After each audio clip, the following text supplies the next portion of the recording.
If we could stand far enough away to see the newly formed Earth, the first thing to surprise us might not be its violence, but how difficult it would be to recognize this world as the one that would one day become our home. There would be no blue stretching beneath layers of cloud, no outlines of continents, no white bands of ice at the poles, and no sunlight glinting from the surface of an ocean. The place where our planet was slowly taking shape would have been nothing more than a region of space filled with dust, rock, and small bodies orbiting the young Sunday. They moved along unstable paths, often crossing one another, colliding, breaking apart, and then being drawn together again by gravity into larger masses. Through this long process, Earth was not born in a single moment. It grew slowly through countless mergers, like a world assembled from fragments of matter left behind after the birth of the Sunday. Every object that fell into the growing planet carried energy, and as one collision followed another, much of that energy was gradually converted into heat. Inside the young Earth, radioactive elements continued to decay, warming the surrounding material, while increasing pressure forced the deeper layers into new states. Iron and other heavy metals sank toward the center to form the core, while lighter materials moved upward. This was when Earth began to separate into the layers we now call the core, mantle, and crust. But the surface still lacked the stability required for any ocean to remain in place. At times, molten rock may have covered much of the planet, with glowing regions of magma continually disturbed by fresh impacts, and newly formed crust could be destroyed before it had a chance to cool completely.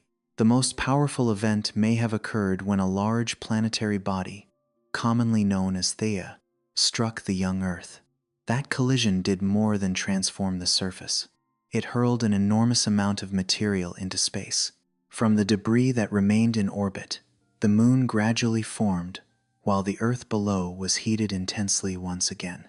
For some time afterward, the surface may have resembled an ocean of molten rock rather than a world with solid land, while above it hung a dense atmosphere containing vaporized rock, carbon dioxide, and large amounts of water vapor. Water may already have been present, but not in the form of rivers or seas. It existed within the hot atmosphere, moving among other molecules at temperatures far too high for it to condense and remain on the surface. This is the important difference between a planet containing water and a planet having oceans. Water can exist in many forms, hidden inside rock, dissolved in magma, or suspended in the atmosphere as vapor. An ocean, however, can appear only when the surface becomes cool enough for liquid water not to evaporate immediately. In its earliest days, Earth had not yet reached that state. If a drop of water could form and fall, it would strike rock that was still far too hot and return almost at once to the atmosphere. Rain, even if it had begun during certain periods, could not yet create stable bodies of water. The planet needed more time to lose heat into space, for the crust to survive for longer intervals, and for atmospheric water vapor to have a chance to become liquid. That cooling did not happen quietly, nor did it follow a simple, steady path. The young Earth continued to endure impacts. Its interior continued to release heat, and large regions of magma could still appear across the surface. Yet between these disturbances, there began to be periods cool enough for solid rock to form. At first, these stable intervals may have been very brief, then gradually lengthened as fewer large objects remained wandering through the solar system. The atmosphere changed as well. Vaporized rock condensed and fell back to the surface. Lighter gases could escape into space, and water vapor continued to surround the planet like a thick veil, waiting for temperatures to fall further. As conditions began to change, condensation probably did not arrive in a single moment that could be marked on a timeline. There was no particular morning when Earth awoke and suddenly had seas. Instead, water molecules in the atmosphere gradually lost energy, joined together into tiny droplets, gathered within dense clouds, and fell toward the surface. Some of that water struck hot rock and evaporated again, but as the crust continued to cool, more and more of it could remain for longer periods. It collected in low places, seeped through cracks, reacted with minerals, and flowed toward deeper basins. Rain fell onto a world that had almost no land in the familiar sense, a world whose surface was constantly changing, splitting apart, rising, or sinking under the influence of heat from within. If we could hear the earth during that time, the sound might not have been only the sound of rain. Beneath the thick clouds, there would have been the cracking of rock as it cooled, the movement of hot material below the surface, the release of steam from volcanic regions, and, from time to time, the shock of another body striking the planet. Yet within that violent landscape, a quieter process was slowly beginning to prevail. Each time water condensed without evaporating completely, the planet retained a little more liquid at its surface. Each time a region of cooled rock survived slightly longer, water gained another place to gather.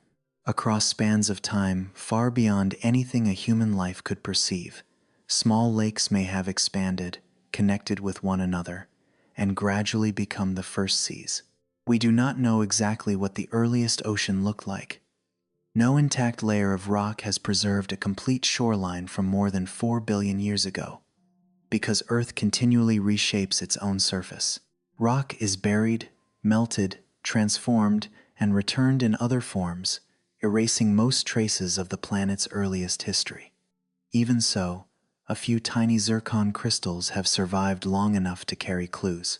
They have been found in rocks in Australia and date back about 4.4 billion years. The chemical composition of some of these crystals suggests that the material from which they formed had once interacted with liquid water near the surface. This means that only a few 100 million years after Earth formed, the planet may already have cooled enough for liquid water to exist somewhere on its crust. Those crystals cannot tell us how much water existed, nor can they confirm whether a deep ocean had already formed or whether only small bodies of water lay scattered among the emerging regions of rock and land. They preserve no record of the sky's color, the temperature of the rain, or the shape of any ancient shoreline. What they do preserve is a very small but important clue. The early Earth may not have remained an unchanging sphere of molten rock for hundreds of millions of years. The planet passed through periods of intense heat, but between them, water may have condensed far earlier than people once believed. The seas did not necessarily have to wait until every disturbance had ended before they began to appear. They may have formed within a world that was still changing, only to be disrupted, partly evaporated, and condensed again through many cycles. This makes the earliest oceans more difficult to imagine, but also more intriguing. They were not calm expanses of water beneath a blue sky. The atmosphere was very different. The moon was closer to Earth, and tidal forces may have been stronger than they are today. The crust was still thin and unstable.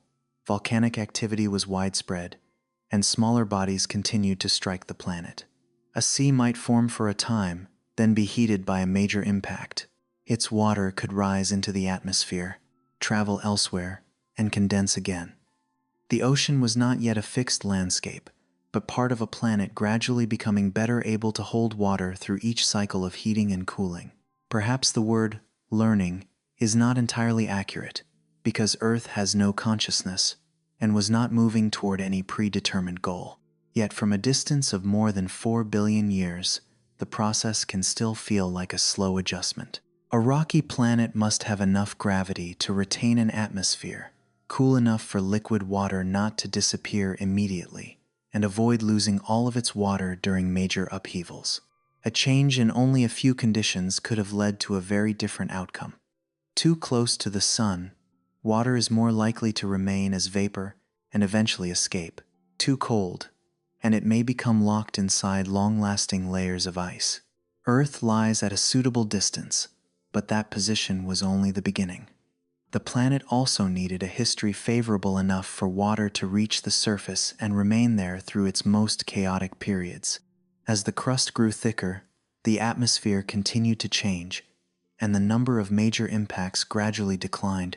Surface water had a better chance of lasting. Rain was no longer only a brief journey from the sky to hot rock before immediately returning to the atmosphere. Water could remain in basins, flow across the landscape, and dissolve minerals along the way.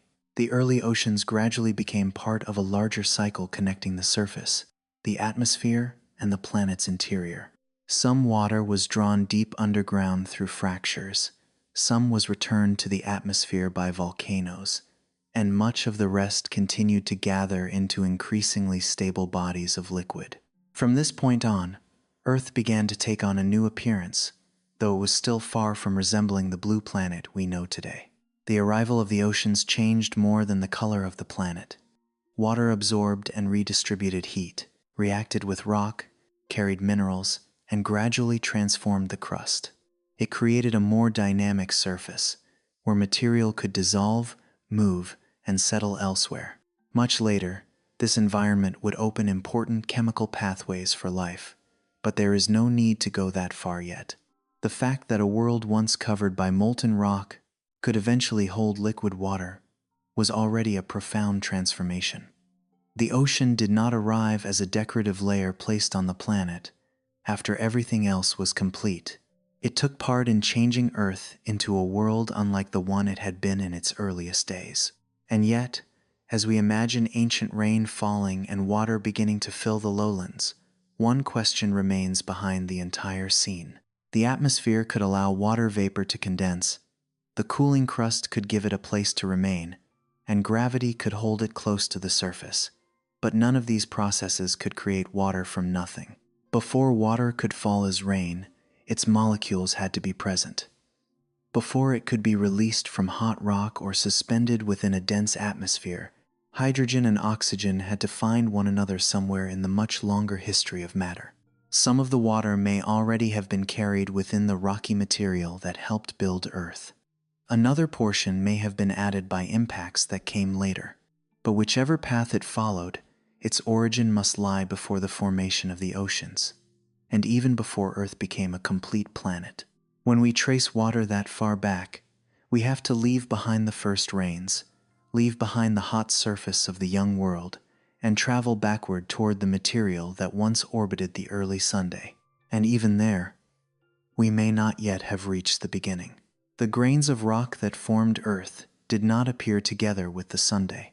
They came from an older cloud containing atoms that had drifted between the stars before the solar system existed. If water had been preserved within that material, even as extremely thin layers of ice or small groups of molecules hidden in dust, then the story of the ocean must begin in a place without planets, without skies, and without any shoreline for water to reach.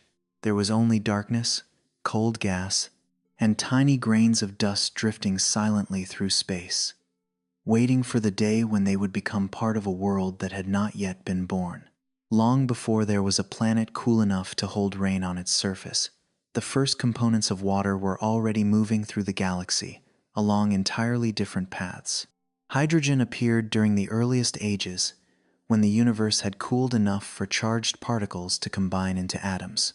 Oxygen came much later, forged inside massive stars, where immense temperature and pressure forced lighter elements to fuse into heavier ones.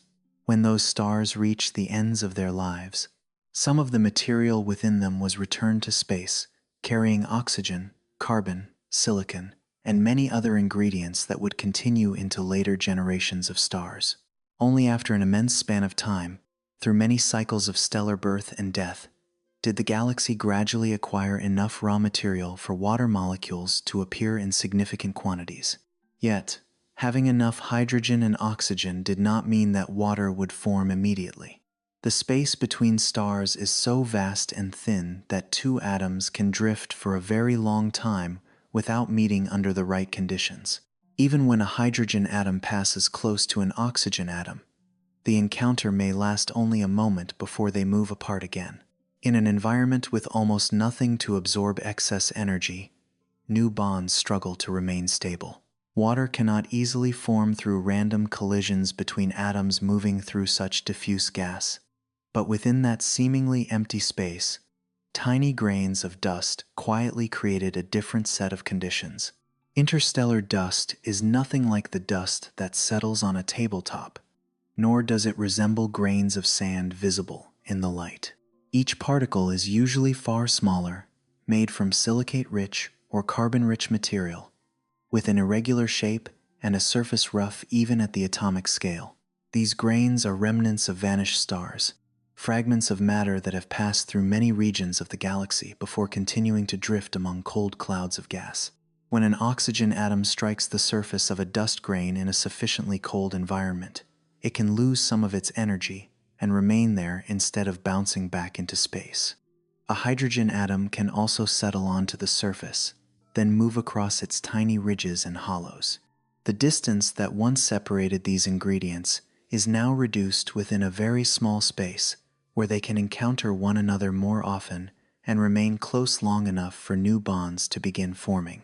When one hydrogen atom combines with oxygen, it creates a small two-atom structure, commonly known as hydroxyl. It is not yet water, because one more hydrogen atom is still missing. When another hydrogen atom arrives and bonds with the newly formed structure, a complete water molecule appears. There are also other reaction pathways involving molecular oxygen, ozone, or hydrogen peroxide, because chemistry on the surface of a dust grain does not proceed in only one way. Whatever the intermediate steps may be, the grain serves as a meeting place where atoms can pause, move more slowly, and remain together long enough to become part of something new. No droplet of water flows across that grain of dust. The newly formed molecule does not fall, gather into a tiny pool, or move as a liquid. The low temperature keeps it frozen in place, bound to the surface alongside other molecules. At first, the ice layer may be only a few molecules thick, but the dust grain continues drifting through cold gas where hydrogen and oxygen are still present. New molecules continue to form, settling beside older ones and gradually surrounding the central grain with a frozen mantle. Water often makes up an important part of this coating, but it is not alone. Carbon monoxide, carbon dioxide, methane, ammonia, and many other compounds can also become trapped there, turning the surface of the grain into a chemical mixture far more complex than its nearly invisible appearance would suggest. The cold keeps these molecules in place, but the environment is not completely still. Ultraviolet radiation can reach in from nearby stars, while high-energy cosmic rays can penetrate deep into dense regions of gas. A water molecule may sometimes be broken apart, separated into smaller pieces, and then rebuilt through other reactions. Energy released during a reaction can cause some molecules to leave the surface and return to the gas phase, where they continue drifting through space. Most remain, especially once the dust grain has moved deeper into more heavily shielded regions. Over time, formation, destruction, and recombination occur side by side, yet the layer of ice can continue to grow as long as the environment remains cold and new molecules form faster than old ones are lost. An oxygen atom forged inside an ancient star may travel for millions of years before becoming part of a water molecule.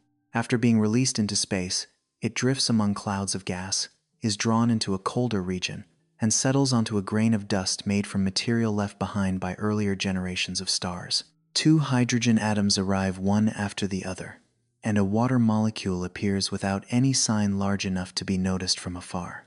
No flash of light breaks through the darkness, and no sound crosses the emptiness.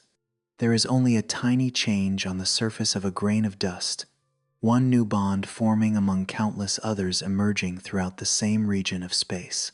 As this process repeated across billions of dust grains, the individual layers of thin ice began to form a significant reservoir of material. At this stage, the water belonged to no world. There was no ocean for it to join, no atmosphere for it to rise into, and no planetary gravity to hold it in place. It was simply stored in dark layers of ice, drifting with dust and gas between the stars. Yet those tiny grains would later become part of regions of matter collapsing under gravity. They would be drawn into increasingly dense environments, where a new star could begin to form and the material around it would gradually settle into orbits of its own. Not every water molecule created in interstellar space survived all the changes that followed. As a region of gas contracted, temperatures could rise, radiation could become more intense, and some of the ice could be destroyed or driven from the surfaces of the grains. Water might be broken into smaller components and then form again somewhere else. Some molecules remained almost unchanged, some were recycled, and new ones continued to appear within the disk of material surrounding the young star. The ice coating the dust was not a completely unchanging reservoir, but it allowed water to exist before planets formed and carried some of that material into the process that would eventually build new worlds. Within that thin ice was also a trace of the temperature at which it had formed. Hydrogen does not exist in only one form. A very small fraction of it contains an additional neutron in its nucleus and is known as deuterium. In cold regions, chemical reactions tend to incorporate deuterium into water at different rates than they do in warmer environments. As a result, the ratio between water containing ordinary hydrogen and water containing deuterium can preserve information about where those molecules once formed. This signature would later become one of the important tools scientists use to compare water in space with water on Earth, although it is not simple enough to identify a single source on its own. Nothing on the surface of a dust grain suggested that the molecules resting there would one day help form oceans. They simply remained in the cold, surrounded by other layers of ice and moving with the cloud. If that grain never entered a star-forming region, it might drift through the galaxy for a very long time without becoming part of any planet. If it passed into an area of intense radiation, its icy coating could be destroyed. If it was drawn into a young star system, it might be heated, reformed, and mixed into the material of small celestial bodies. Its future depended on the motion of a much larger cloud, where gravity was quietly changing the density of one region after another. That cloud would not keep the same shape forever. Denser areas gradually drew more gas and dust toward themselves, causing temperature, pressure, and chemical composition to continue changing. Ice-coated grains were carried deeper into regions where visible light could barely penetrate, though radiation at other wavelengths could still escape and carry information outward. It was through this extremely faint light that people would later discover that water was not limited to planets or comets. It had already existed in the dark regions between the stars, before any planetary system had begun to take shape. Within that darkness, the dust grains continued to drift in silence, each carrying a layer of ice too thin for human eyes to see, yet durable enough to survive for immense stretches of time. There were no oceans there, but the material of future oceans had already begun to gather. As the cloud grew colder, denser, and darker, water would not only continue to form but would also be sheltered within increasingly deep layers of ice, waiting for gravity to draw the entire region of matter into a much greater transformation. As the ice-coated dust grains continued drifting deeper into denser regions of gas, the light from outside stars gradually faded. There was no clear boundary where bright space suddenly gave way to darkness. Instead, the light was absorbed little by little, taken in, and scattered by dust across great distances, until the interior of the cloud became so dark that the human eye would barely be able to tell that any matter was there at all. Regions like these are called molecular clouds, though the name may suggest something denser than they truly are. They are nothing like the white clouds that drift close to the ground, nor are they masses of mist that could be touched. The gas within them is still extraordinarily thin by earthly standards. It is simply much denser than the surrounding interstellar space, dense enough for gravity, dust, and chemistry to begin creating a very different environment. A molecular cloud can stretch across dozens of light years and contain enough material to form thousands of stars, yet most of its volume is still almost empty. If a person could stand inside one without needing protection from the cold and vacuum, they would not see a thick wall of gas surrounding them. Space would remain dark, particles of matter would still be separated by enormous distances, and everything would move so slowly that the scene might appear completely still. Only on a much larger scale would the cloud's presence become obvious. It blocks the stars behind it, creating a dark region against a brighter sky, like an empty gap in the galaxy, even though it is actually filled with matter. Temperatures in the deepest regions may be only a few dozen degrees above absolute zero. It is cold enough that many molecules in the gas no longer have sufficient energy to keep moving freely after striking a grain of dust. They settle onto the surface, remain there, and help thicken the icy mantle around each particle. Water is often a major component of this coating, but it is joined by carbon monoxide, carbon dioxide, methane, ammonia, and many other compounds. These molecules do not arrange themselves in perfect order.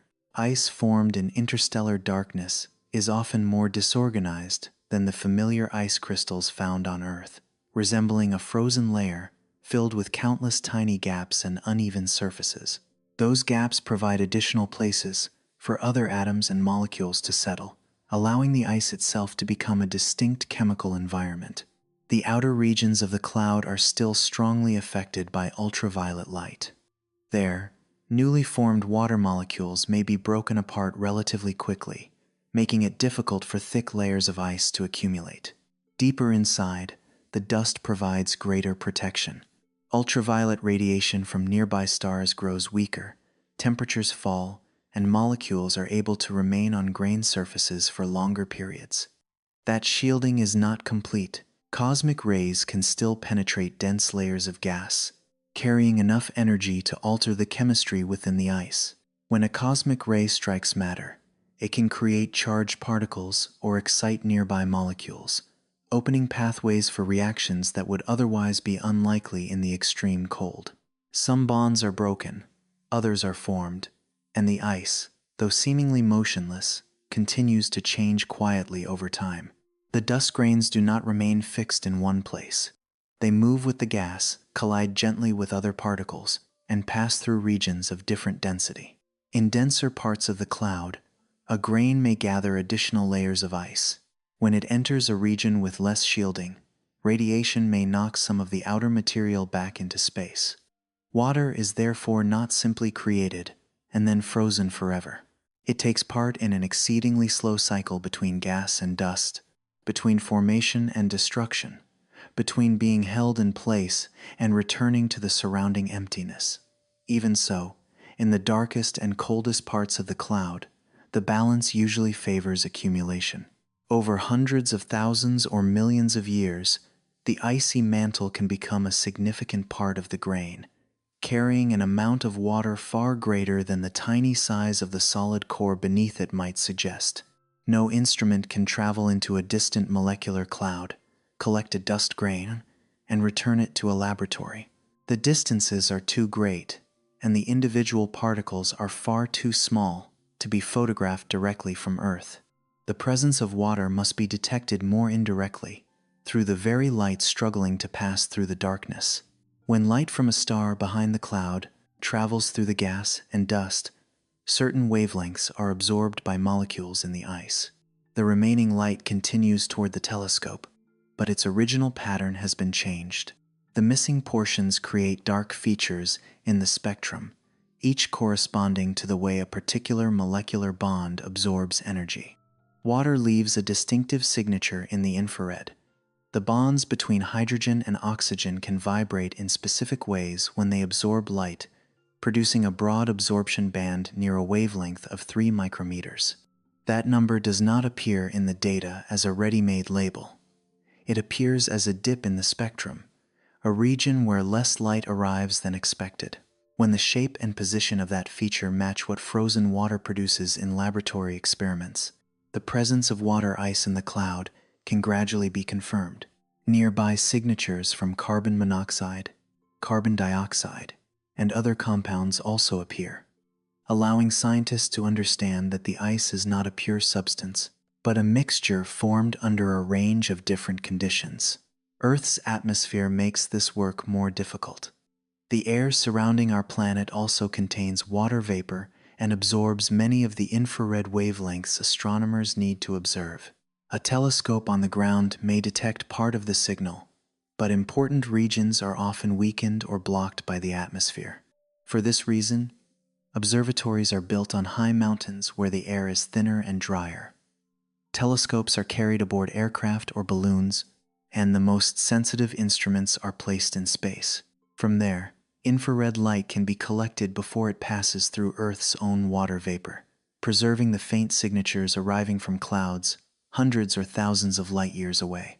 Each observation reveals only the total material along a single line between the telescope and the background light source. A stronger absorption band may indicate a larger amount of ice, but its shape also depends on grain size, temperature, the composition of the icy mantle, and the way different molecules are mixed together. Water ice beside carbon monoxide may leave a slightly different signature than water in an environment rich in carbon dioxide or ammonia. In laboratories, samples of ice are created at extremely low temperatures and illuminated with infrared light.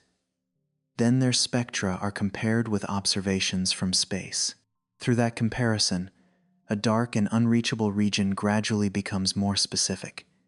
Its estimated temperature, the composition of its ice, the degree of shielding around it, and even some of the changes the material has undergone.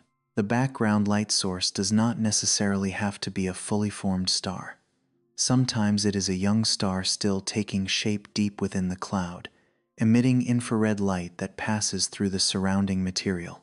In that case, the ice signature appears along the path between the young star and the telescope.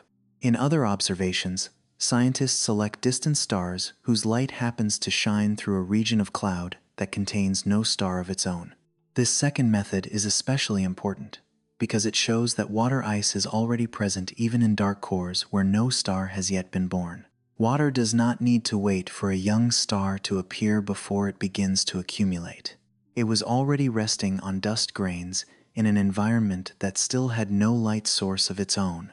These dark cores usually occupy only a small part of a much larger molecular cloud. Their interiors are denser than the surrounding regions, their temperatures are lower, and the gas moves more slowly.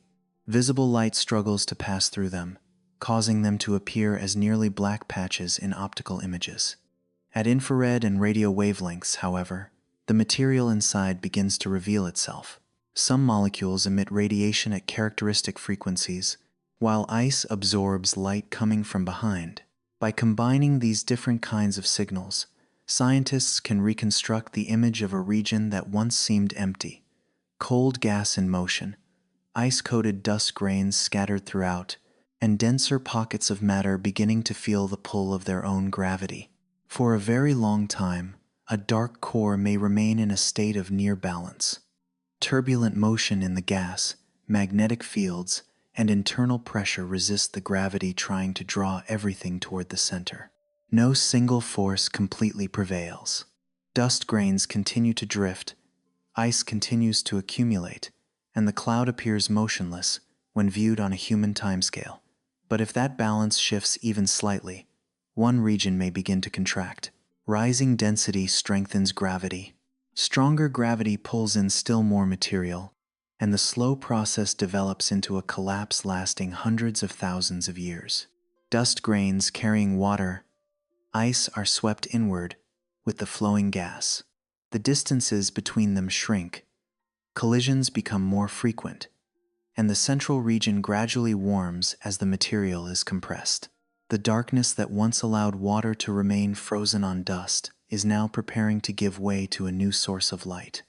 Rising temperatures may cause the icy layers to evaporate, radiation may break molecules apart, and matter begins to move around the collapsing center, rather than simply drifting with the cloud. A star is preparing to be born, and the water molecules that endured the deep cold are about to pass through the most violent stage they have faced since they first formed. The first change unfolded so quietly that, if observed for only a few thousand years, the cold cloud would still have seemed completely motionless. Yet in one region, where the density was greater than its surroundings, gravity had already begun drawing gas and dust closer together. The distances between particles slowly narrowed, the center grew denser, and the newly gathered material strengthened the gravitational pull even further. The balance that had once kept the dark core in a state of near stillness could no longer be maintained. The vast region of matter began to contract, carrying with it ice-coated dust grains that had drifted through darkness for millions of years, along with water molecules that had never known the light of a nearby star. A tiny dust grain was swept inward with the flowing gas. At first, its motion was almost indistinguishable from that of the cloud around it, but as it moved closer to the center, its speed increased and its path began to curve. The cloud did not collapse along perfectly straight lines, because it had possessed a slight rotation from the beginning. As matter moved inward, that rotation became faster, much like a skater pulling in their arms while spinning on ice. Not all of the gas and dust could fall directly toward the center. Most of it began spreading into a flattened, rotating disk, while a dense and increasingly hot mass formed at its heart. The first source of light was not yet a fully formed star.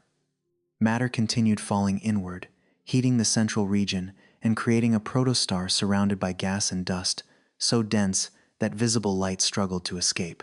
Most of its energy came from the contraction of matter and from streams of gas pouring onto it, rather than from the stable nuclear fusion that powers the sun today.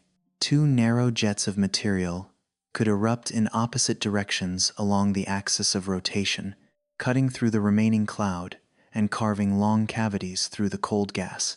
Beyond those jets, the disk continued to spin, receiving more ice-coated dust from the collapsing envelope around it. For a water molecule resting on a dust grain, the journey into the young star system was more than a change of location. The temperature around it began to rise, radiation grew stronger, and collisions became more frequent. If the grain entered a region close to the protostar, the ice could absorb enough energy to leave the surface, changing directly into vapor without passing through a liquid phase. A water molecule that had once rested motionless in darkness now moved freely through hot gas, where ultraviolet light could break the bond between hydrogen and oxygen. Some water was split apart, some reacted with other substances, and some remained as vapor until the flow of matter carried it into a colder environment. Farther from the center, conditions were entirely different. The protostar's light weakened with distance. Thick dust within the disk shielded material near its midplane, and temperatures fell low enough for ice to remain on the grains. A single disk could therefore contain water in several states: hot vapor in the inner regions, a warmer layer of gas near the disk's surface, and large amounts of ice deep within the colder outer regions. The boundary where temperatures became low enough for water vapor to condense onto dust is commonly called the water snow line. It is not a thin, fixed circle drawn around the star, but a broad transition zone whose position depends on the star's brightness, the density of the disk, the size of the dust grains, and even their height above or below the central plane. Inside the snow line, water exists mainly as vapor, although especially well-shielded regions may still preserve some ice. Beyond it, water molecules can readily settle onto dust and increase the amount of solid material available. A grain made only of silicate or carbon can acquire an icy coating, become stickier during moderate speed collisions, and gain a better chance of joining with other particles. Larger structures slowly emerge, from porous clusters of dust to objects the size of pebbles. Water is no longer only a substance that may one day fill an ocean. In the form of ice, it also takes part in the very process by which solid bodies grow within the disk. The snow line does not remain in the same place throughout the youth of a star system. While the protostar is still bright and matter is falling inward rapidly, the region hot enough to vaporize water may extend far from the center. As the rate of accretion declines and the system gradually cools, the boundary moves inward, leaving behind a broad region where ice can form again. At times, a large amount of material may suddenly fall onto the protostar, causing its brightness to rise sharply for a relatively short period.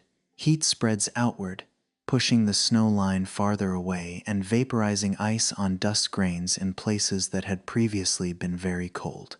When the outburst ends, the disk cools again and water vapor condenses, though not necessarily onto the same grains or with every original chemical signature intact.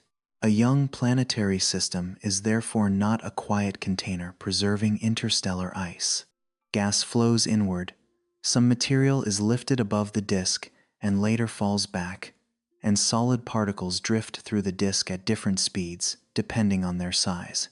Small grains are more tightly coupled to the gas, while larger pebbles gradually lose momentum and move toward the star.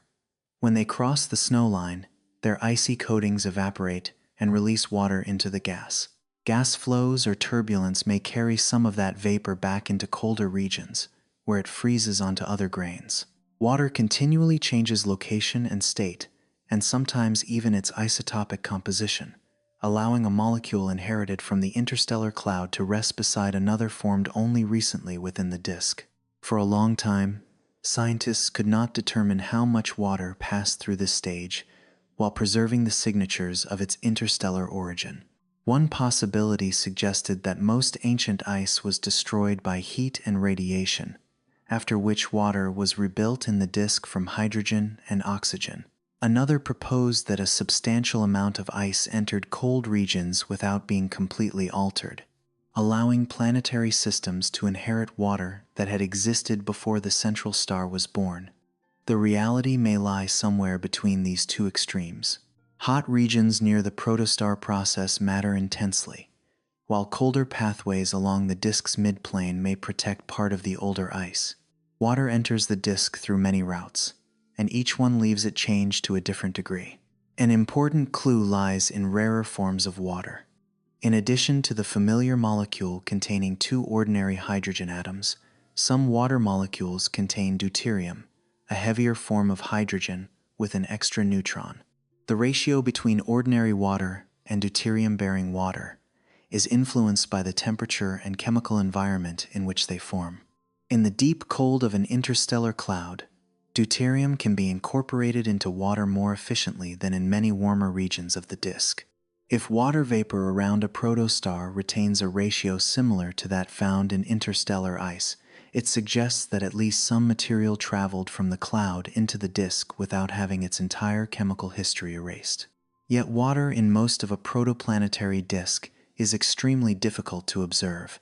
The cold regions, containing large amounts of ice, do not shine brightly, and ice attached to dust usually reveals itself clearly only when a suitable source of light passes through it.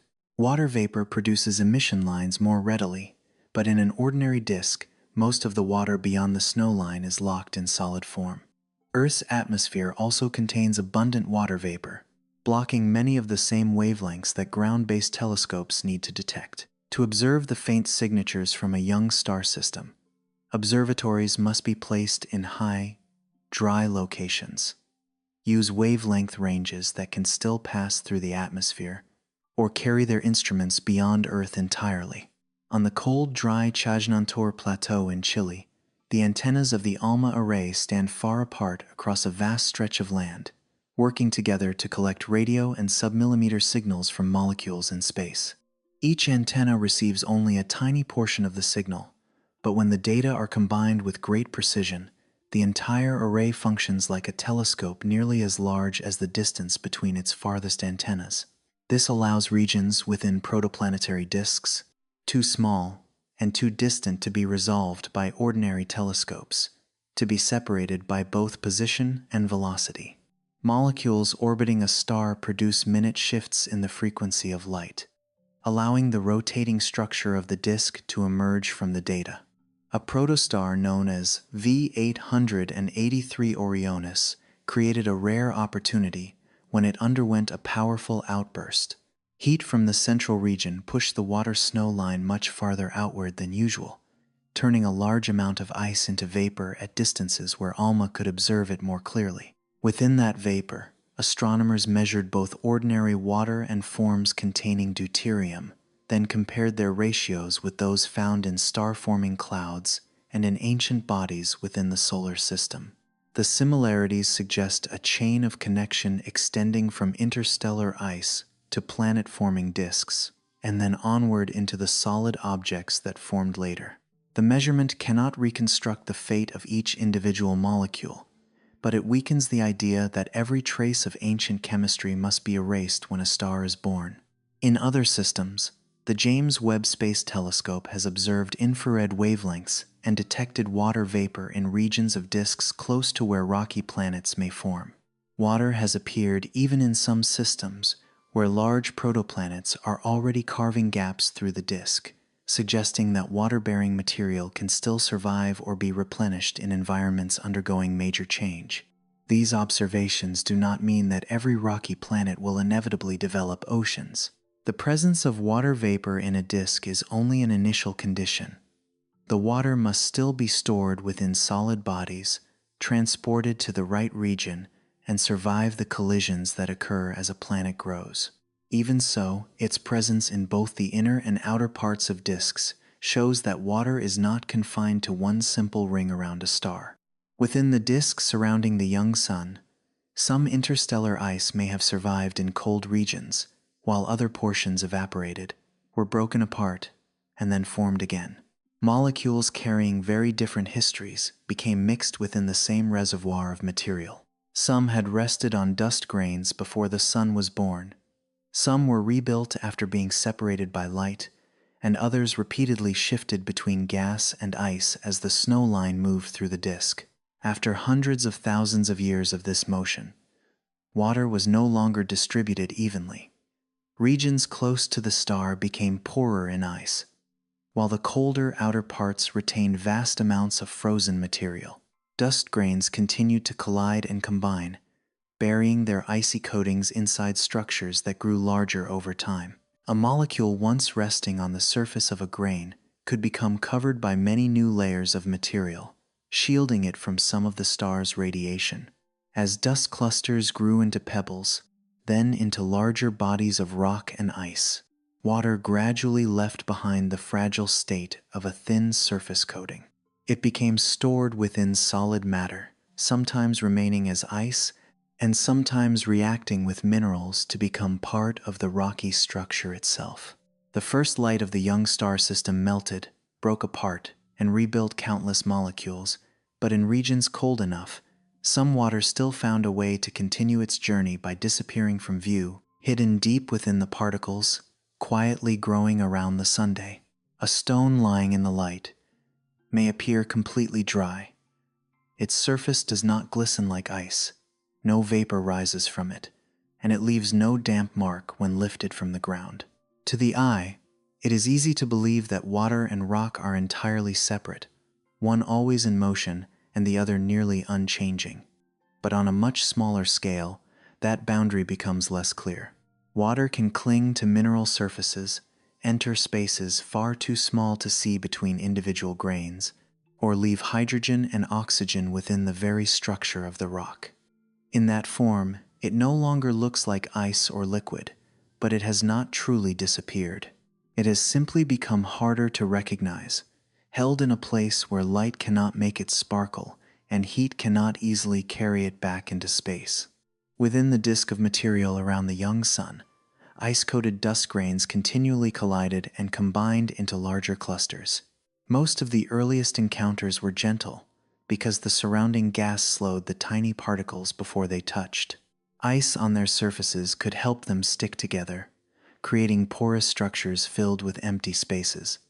These clusters were not like solid stones, but more like soft, loosely packed masses of dust assembled from countless small grains pointing in many different directions. Frozen water did not remain only on the outside. Some of it became buried beneath new layers of dust, where light from the central star had greater difficulty reaching it and heat took longer to travel inward. As these structures continued to grow, the future of their water depended on where they were moving within the disk. In the cold outer regions, ice could remain relatively stable, lying among the dust and increasing the amount of solid material. Closer to the sun, higher temperatures caused surface ice to vaporize first. Yet even after the most volatile water had left, a small amount could remain attached to minerals through stronger bonds. The surfaces of silicate grains are not perfectly smooth. They contain sites where electrical charges are unbalanced, allowing them to attract water molecules or groups containing hydrogen and oxygen. Some remain only temporarily and leave as the temperature rises, while others bind more tightly and become part of the material surrounding the grain.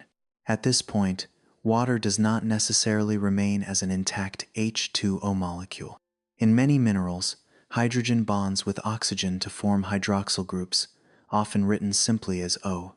These groups can become embedded within a crystal lattice, occupying tiny positions among silicon, magnesium, iron, and other elements. From the outside, the mineral still appears dry, hard, and completely unchanged, with no visible sign that it carries components once associated with water. Only when heated or examined with sensitive instruments do the hydrogen and hydroxyl reveal themselves.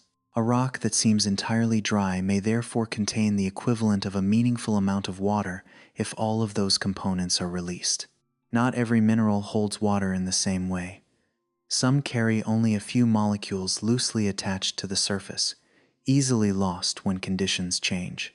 Others have layered structures, like extremely thin pages stacked one above another, allowing water or hydroxyl to remain between them. Clay minerals belonging to the phyllosilicate group are an important example. They do not form simply by placing a dry grain of rock beside a piece of ice. To create them, the original rock must react with water, usually liquid water, in an environment warm enough for chemistry to proceed but not so hot that all the water is driven away. This process alters the original minerals and creates new ones, locking part of the hydrogen and oxygen into a more stable structure. The right conditions could develop inside newly formed small bodies when dust and ice gathered into objects tens or hundreds of kilometers across.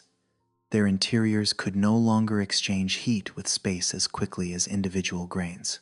Certain radioactive elements present in the young solar system decayed and released heat, causing internal temperatures to rise. Ice within the pores began to melt, producing liquid water that moved through the rock. It did not create rivers or lakes in the familiar sense, because everything happened in darkness inside a small body, through fractures and spaces only slightly wider than dust grains. Even so, that water was enough to react with surrounding minerals for thousands or even millions of years. As water seeped through rock rich in olivine and other silicate minerals, atoms were rearranged. Some minerals were transformed into serpentine, clays, and other compounds containing hydroxyl within their structures. These reactions could release heat, produce hydrogen gas, and cause the rock to expand or become softer. The original liquid water was gradually consumed, not because it escaped into space, but because its components were incorporated into minerals. By the time the process ended, the interior of the body might no longer contain recognizable pockets of water, yet the rock itself had become a chemical reservoir. It preserved the trace of an earlier wet period, much as a dry wall can retain mineral stains showing where water once passed through. Water locked inside rock has an advantage that exposed ice does not. Surface ice is easily warmed by sunlight, easily vaporized when a body enters a hotter region, and easily lost to space. Hydrogen buried deep within minerals is far harder to remove. To release it, the rock must be heated to a sufficiently high temperature, shattered in a powerful collision, or altered by new chemical reactions. In this way, solid material can carry water through regions where free ice would not survive for long. From a distance, a body may look like nothing more than a dark mass of rock, while inside it still holds ingredients capable of becoming liquid water if conditions later change. Not all water becomes part of minerals. Within the same body, ice may remain in colder regions, water vapor may fill the pores, and hydroxyl may be stored in altered rock.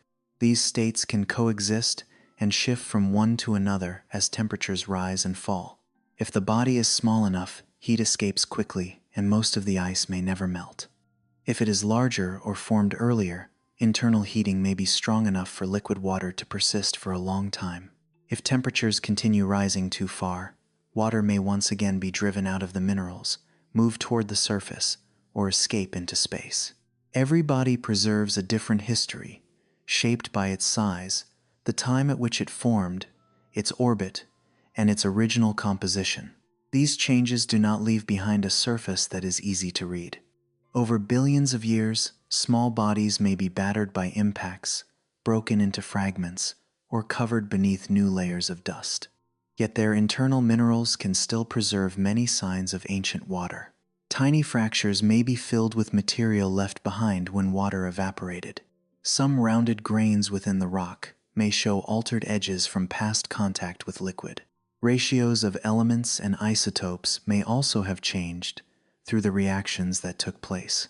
When a fragment of such material falls to Earth as a meteorite, it carries not only water-bearing molecules, but also evidence of a wet environment that once existed inside a small world when the solar system was still very young.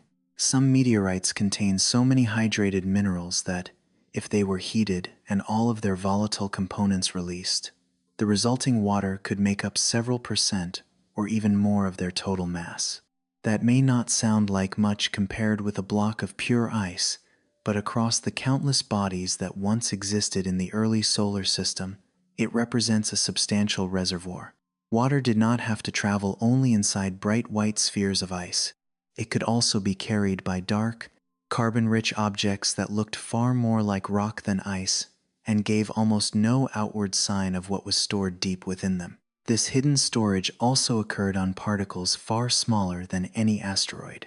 Even before large bodies formed, minerals in the disk could retain hydrogen on their surfaces or within defects in their crystal lattices.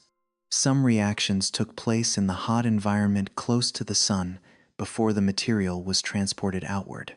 Others occurred when cold, ice-bearing grains drifted into warmer regions and released water vapor beside silicates. Not every mechanism was equally effective, and the amount of water preserved by each process is still being studied. Yet together they show that the boundary between a dry body and a water-rich one is not as simple as appearance suggests. Water can be present without forming droplets, without freezing into a visible layer of ice, and without needing an open space large enough to flow through.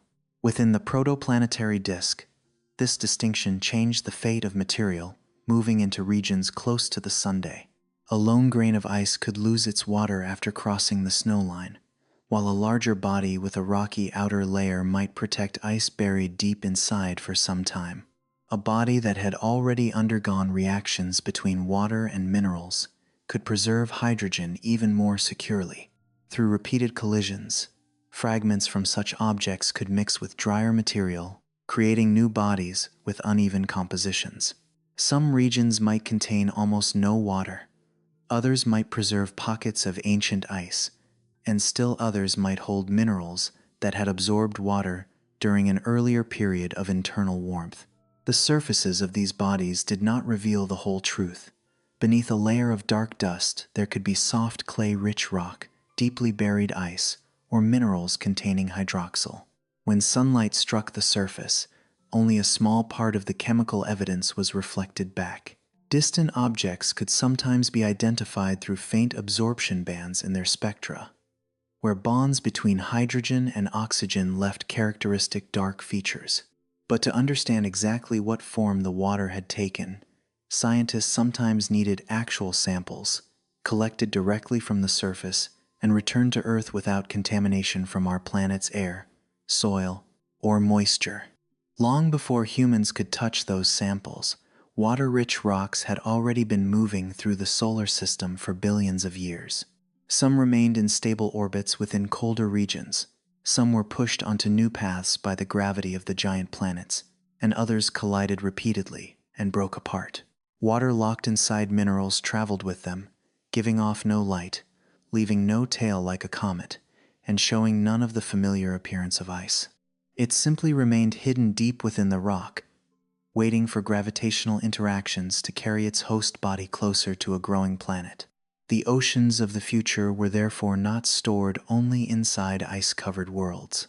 Some of their material may have traveled through the solar system in the form of small, dark, silent rocks, dry on the outside but containing minerals shaped by water within.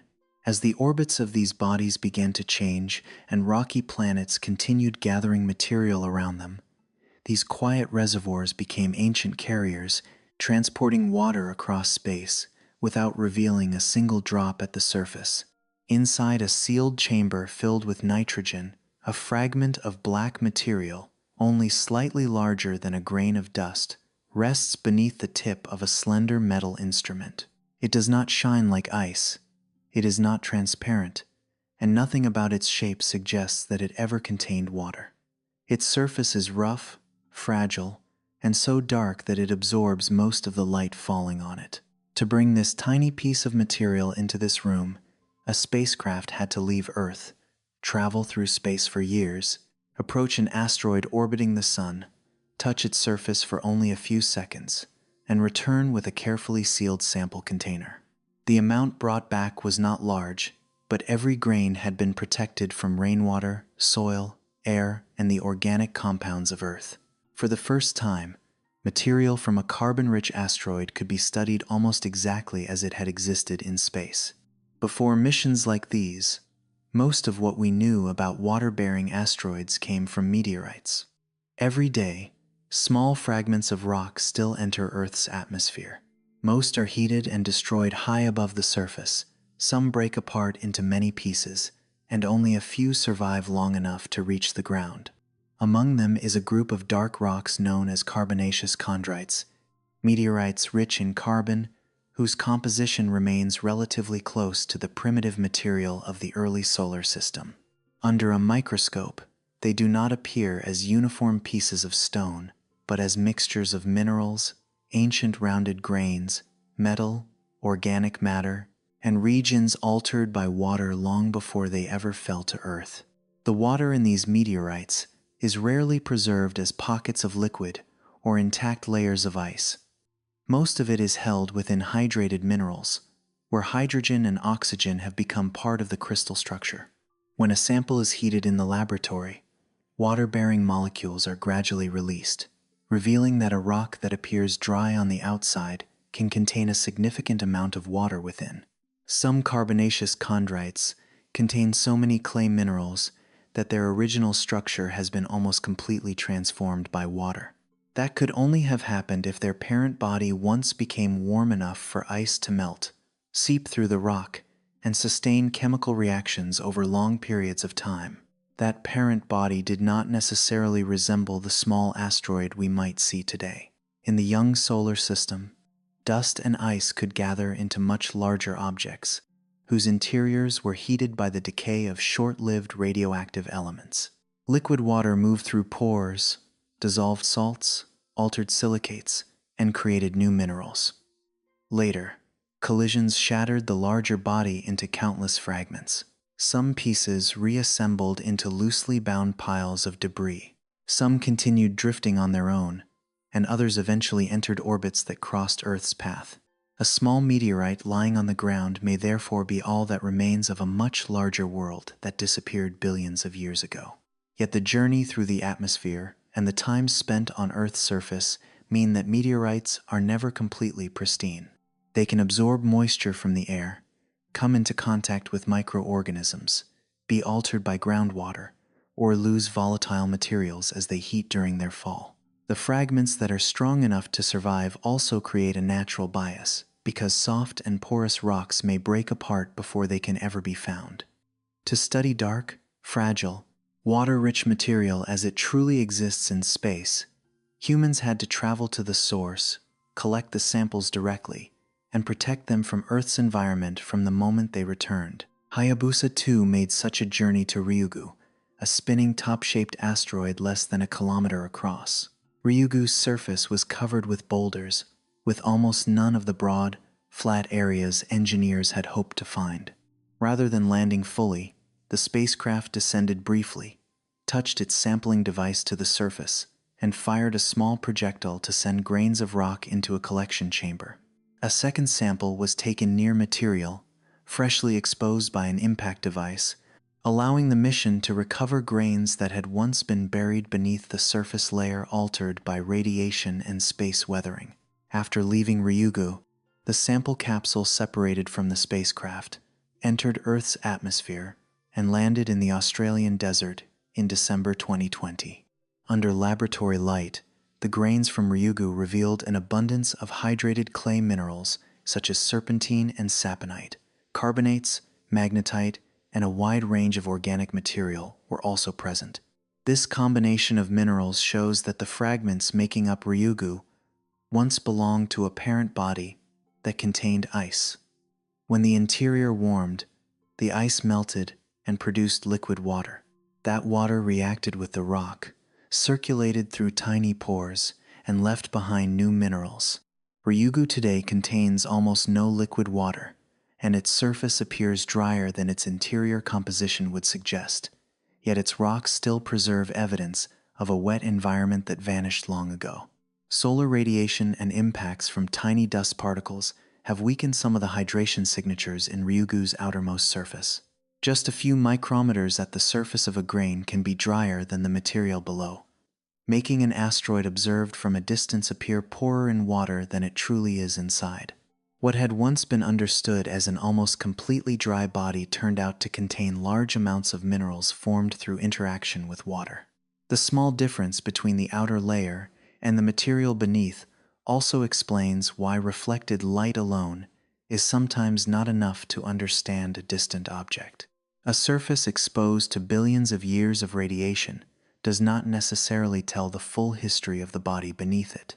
Bennu, the target of the OSIRIS-REx mission, is also a carbon-rich asteroid with a rubble pile structure held together by weak gravity. When the spacecraft approached, Bennu's surface appeared far rougher than expected, covered with large rocks and offering almost none of the broad sandy areas that would have made sampling easier.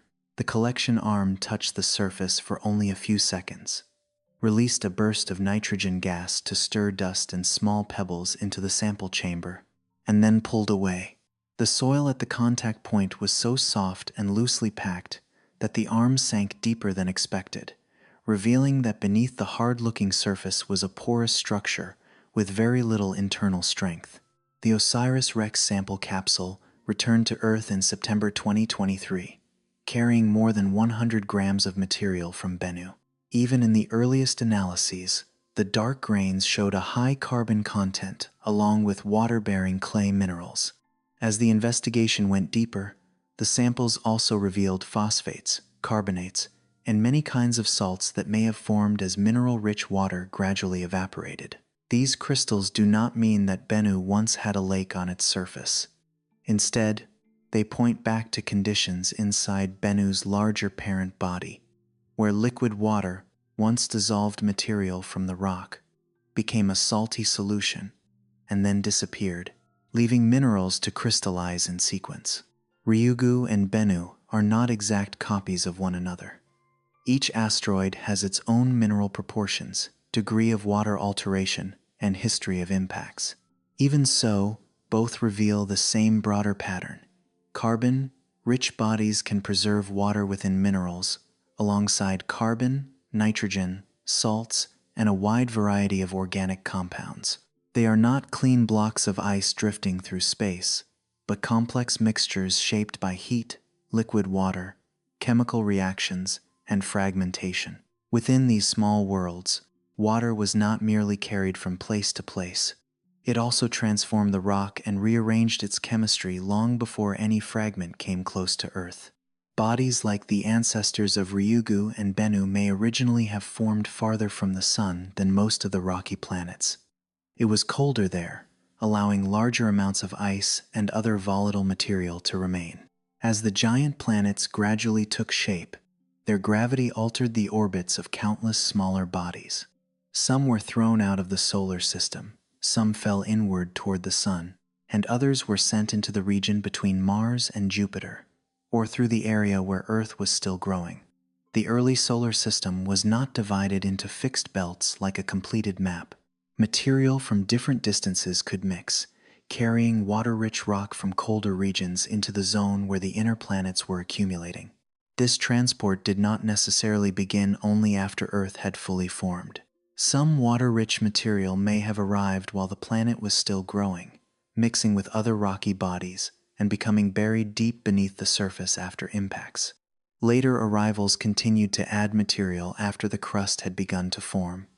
Each collision delivered a different amount of water, and not all of it was retained. Heat could cause minerals to release water vapor. Some of that vapor escaped into space, some entered the atmosphere, and some was absorbed by magma and the rock below. After the planet cooled, Water released from the interior could return to the surface through volcanic activity. No single collision could have created the entire ocean in the way a giant vessel might pour water onto a planet. Carbon-rich bodies carried water within rock, and after each arrival, that water was exchanged among the atmosphere, magma, minerals, and surface.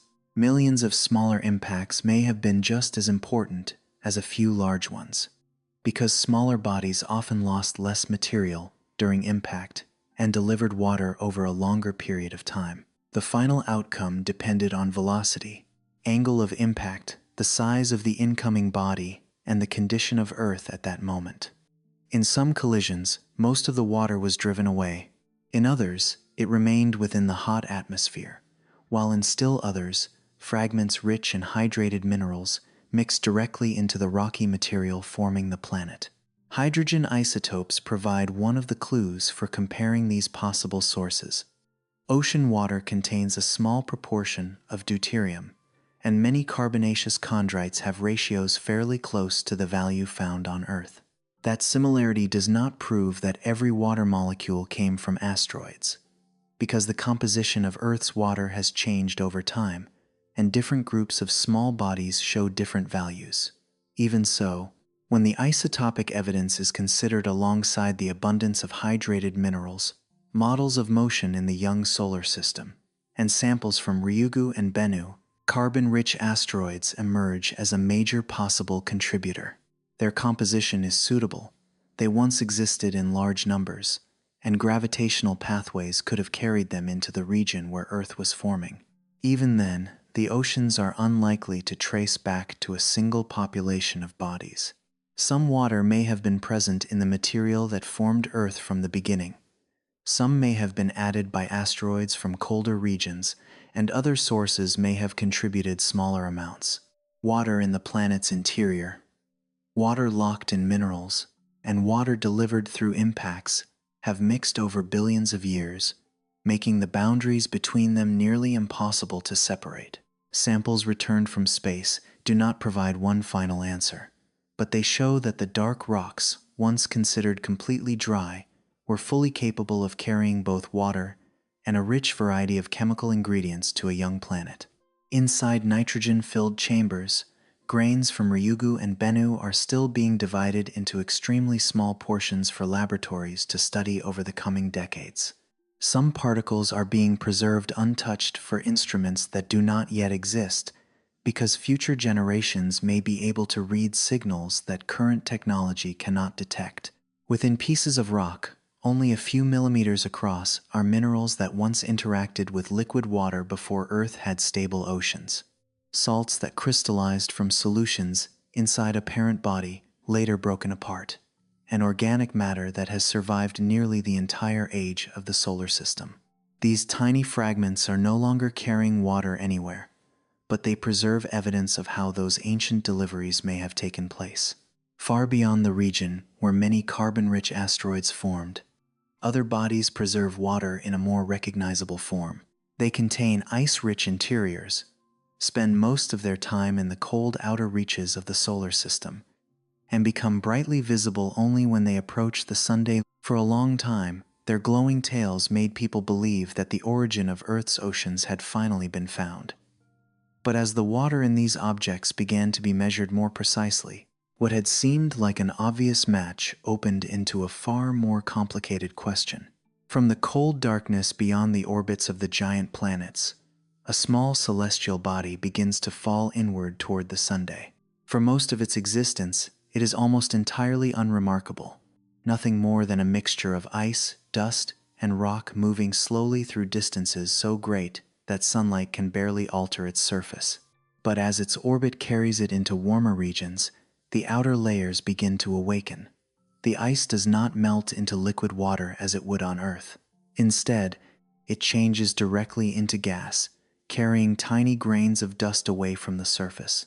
A faint cloud gradually forms around the nucleus, and sunlight and the solar wind stretch that material into a tail that can extend for millions of kilometers.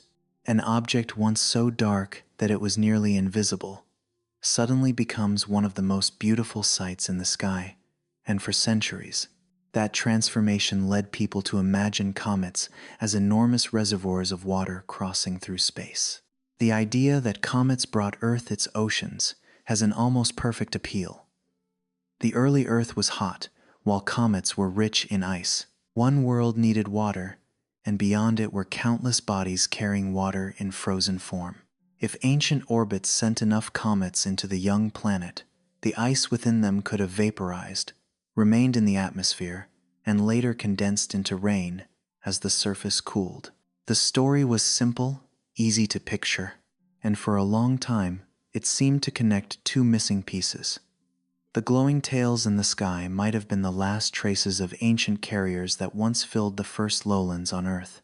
Yet water is not identified only by the fact that it contains hydrogen and oxygen. In a very small fraction of water molecules, one of the hydrogen atoms is replaced by deuterium, a form of hydrogen with an additional neutron in its nucleus. The ratio of deuterium to ordinary hydrogen is influenced by the temperature and chemical environment in which the water formed. The deep cold of interstellar clouds tends to produce water richer in deuterium than warmer regions do, while mixing and reformation within a protoplanetary disk can alter that ratio. When Earth's oceans are measured, they reveal a characteristic value. Water from any body with a similar ratio becomes a more plausible candidate, although a match alone is still not enough to prove the full origin. The first measurements from several famous comets did not provide the agreement many had hoped for. Halley's Comet, approached by the Giotto spacecraft in 1986, contained water richer in deuterium than Earth's oceans. Comets Hale, Bopp, and Hyakutake produced similar results. These comets are thought to come from the Oort cloud, a distant reservoir of icy bodies so far from the Sun that a single orbit may take thousands or even millions of years. If most comets shared such high deuterium ratios, using them to create the entire ocean would have left Earth's water with a different signature from the one we observe today. That difference did not immediately remove comets from the story. The measurements are extremely difficult because water vapor becomes clearly visible only when a comet approaches the Sun, while Earth's own atmosphere contains large amounts of water that can obscure the faint signal from space. Many values must be inferred from the light of related molecules produced after radiation breaks water apart. A few comets also cannot represent an entire population spread throughout the solar system. These bodies formed in different regions, or scattered into different orbits by the giant planets, and may have experienced entirely different thermal histories. More observations were needed, especially of comet groups thought to have originated closer to the region where the giant planets formed. In 2010, the Herschel Space Observatory observed Comet 103P, Hartley 2, a short-period comet belonging to the Jupiter family group. It did not arrive from the distant Oort cloud, but is thought to have originated in the Kuiper belt or the scattered disk beyond Neptune before gravity placed it in its present orbit. The deuterium ratio in Hartley 2's water was much closer to that of Earth's oceans than the ratios measured in earlier comets. A question that had seemed to be closing suddenly opened again. At least some comets carried water with a matching signature, and the distinction between different comet populations was not as simple as saying that distant comets were always richer in deuterium, while closer ones were not. But even among short-period comets, no consistent pattern emerged. Some other bodies produced values higher than those of Earth's oceans. Their compositions appeared to vary greatly, sometimes even among comets with relatively similar orbits. This suggested that objects now occupying the same region did not necessarily form in the same place. In the early solar system, Jupiter, Saturn, Uranus, and Neptune may have migrated away from their original positions, disturbing countless smaller bodies. Comets born at very different distances could have been mixed into the same population, preserving isotopic ratios from different temperature environments before their orbits were altered. No object made the debate more vivid than Comet Savinens-Estic-Pei, Churyumov-Gerasimenko. In August 2014, after a journey lasting more than 10 years, the European Space Agency's Rosetta spacecraft reached the comet and began traveling with it around the Sunday. Its nucleus appeared as two large lobes joined by a narrow neck, as though two bodies had once collided gently and remained attached. The surface was almost black, covered with cliffs, depressions, and dusty plains, nothing like the familiar image of a bright white ball of ice. Most of the ice was hidden beneath an outer layer rich in dust and organic material altered by radiation over time. As 67P approached the Sun, Rosetta flew through the gas, escaping from the nucleus, and measured its composition directly. The results showed that the comet's water contained about 3 times as much deuterium, relative to ordinary hydrogen, as Earth's ocean water. That difference was far too large for 67P, or bodies with a similar composition, to have been the main source of the oceans. The measurement was especially striking because 67P also belongs to the Jupiter family group, the same broad category as Hartley 2, yet the water signatures of the two comets were very different. Their present-day orbits were clearly not enough to reveal where they had formed or what kind of ice they carried. Rosetta also detected many other gases and molecules escaping from 67P, including carbon dioxide, carbon monoxide, molecular oxygen, and a wide range of organic compounds. Their relative amounts changed as different regions of the nucleus were illuminated by the sun, showing that the comet was not chemically uniform. Ice buried at different depths may have formed or been processed under different conditions. As the surface warmed, separate pockets of material released gas at different rates, meaning that a measurement taken at one moment might represent only part of the object. Even so, the deuterium difference in 67P was too large to be dismissed as a minor variation caused by season or viewing location. Other measurements continued to make the picture even more varied. In some observations, Comet Lovejoy showed a ratio close to that of Earth, while other objects remained significantly higher. Even classifying comets by where they currently reside did not reveal any reliable rule. Rather than forming a uniform reservoir of ice at the edge of the solar system, comets appear to be a collection of materials mixed together from many different regions of the protoplanetary disk. Each body preserves its own fragment of the temperature, chemistry, and motion that shaped the solar system when the sun was still very young. If large numbers of deuterium-rich comets had struck Earth, the ratio in the oceans would have risen. Because the water we see today does not carry such a high signature, the contribution from comets like Halley or 67P must have been limited, unless some later process dramatically altered the isotopic ratio. Dynamical models also suggest that it would not have been easy to send enough comets inward from distant regions and still retain the required amount of water after high-speed impacts.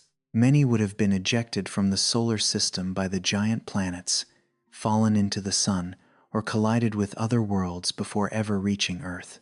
A high-speed collision also does not work like placing a block of ice on the surface and waiting for it to melt. The energy released can vaporize both the comet and part of Earth's crust, throwing material high above the planet and allowing some water to escape its gravity. How much is retained depends on the size of the incoming body, the angle and speed of impact, and the condition of the atmosphere. Under some circumstances, smaller impacts may deliver water more efficiently, while an impact that is too powerful can sometimes cause a planet to lose water instead of gaining it. So even if we know how much ice a comet contains, we cannot assume that all of it will become part of the oceans. These limits make carbon-rich asteroids a better fit as the main source in many current models. The isotopic composition of many carbonaceous chondrites is close to that of Earth's water. Large amounts of material from the outer regions could have entered the zone where the rocky planets were forming, and water locked inside minerals may survive certain kinds of impacts better than exposed ice. But a better fit does not mean the only source. Some cometary water may still have mixed into the atmosphere and oceans, especially from populations with isotopic ratios closer to Earth's.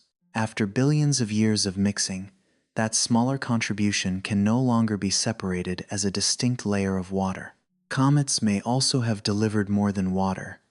Their dust and gas contain carbon, nitrogen, phosphorus, and organic molecules formed or altered in extremely cold environments. Not all of these substances would survive an impact, and the presence of organic compounds does not mean that life itself was carried to Earth from space. But these bodies may have added ingredients for prebiotic chemistry, enriching the surface of a young planet that already held water from several different sources. Their role, then, does not have to be measured only by the number of oceans they could have filled. When a comet crosses the sky, its glowing tail is not made only of water vapor. Dust grains reflecting sunlight create part of the tail, curving along the orbit, while ions are pushed straight away from the sun by the solar wind. The nucleus at the front remains tiny, compared with the enormous luminous trail around it.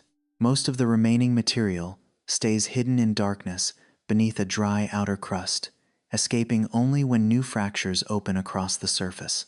With every close approach to the sun, the comet loses more of its ice before returning to the cold outer reaches along an orbit that continues to change.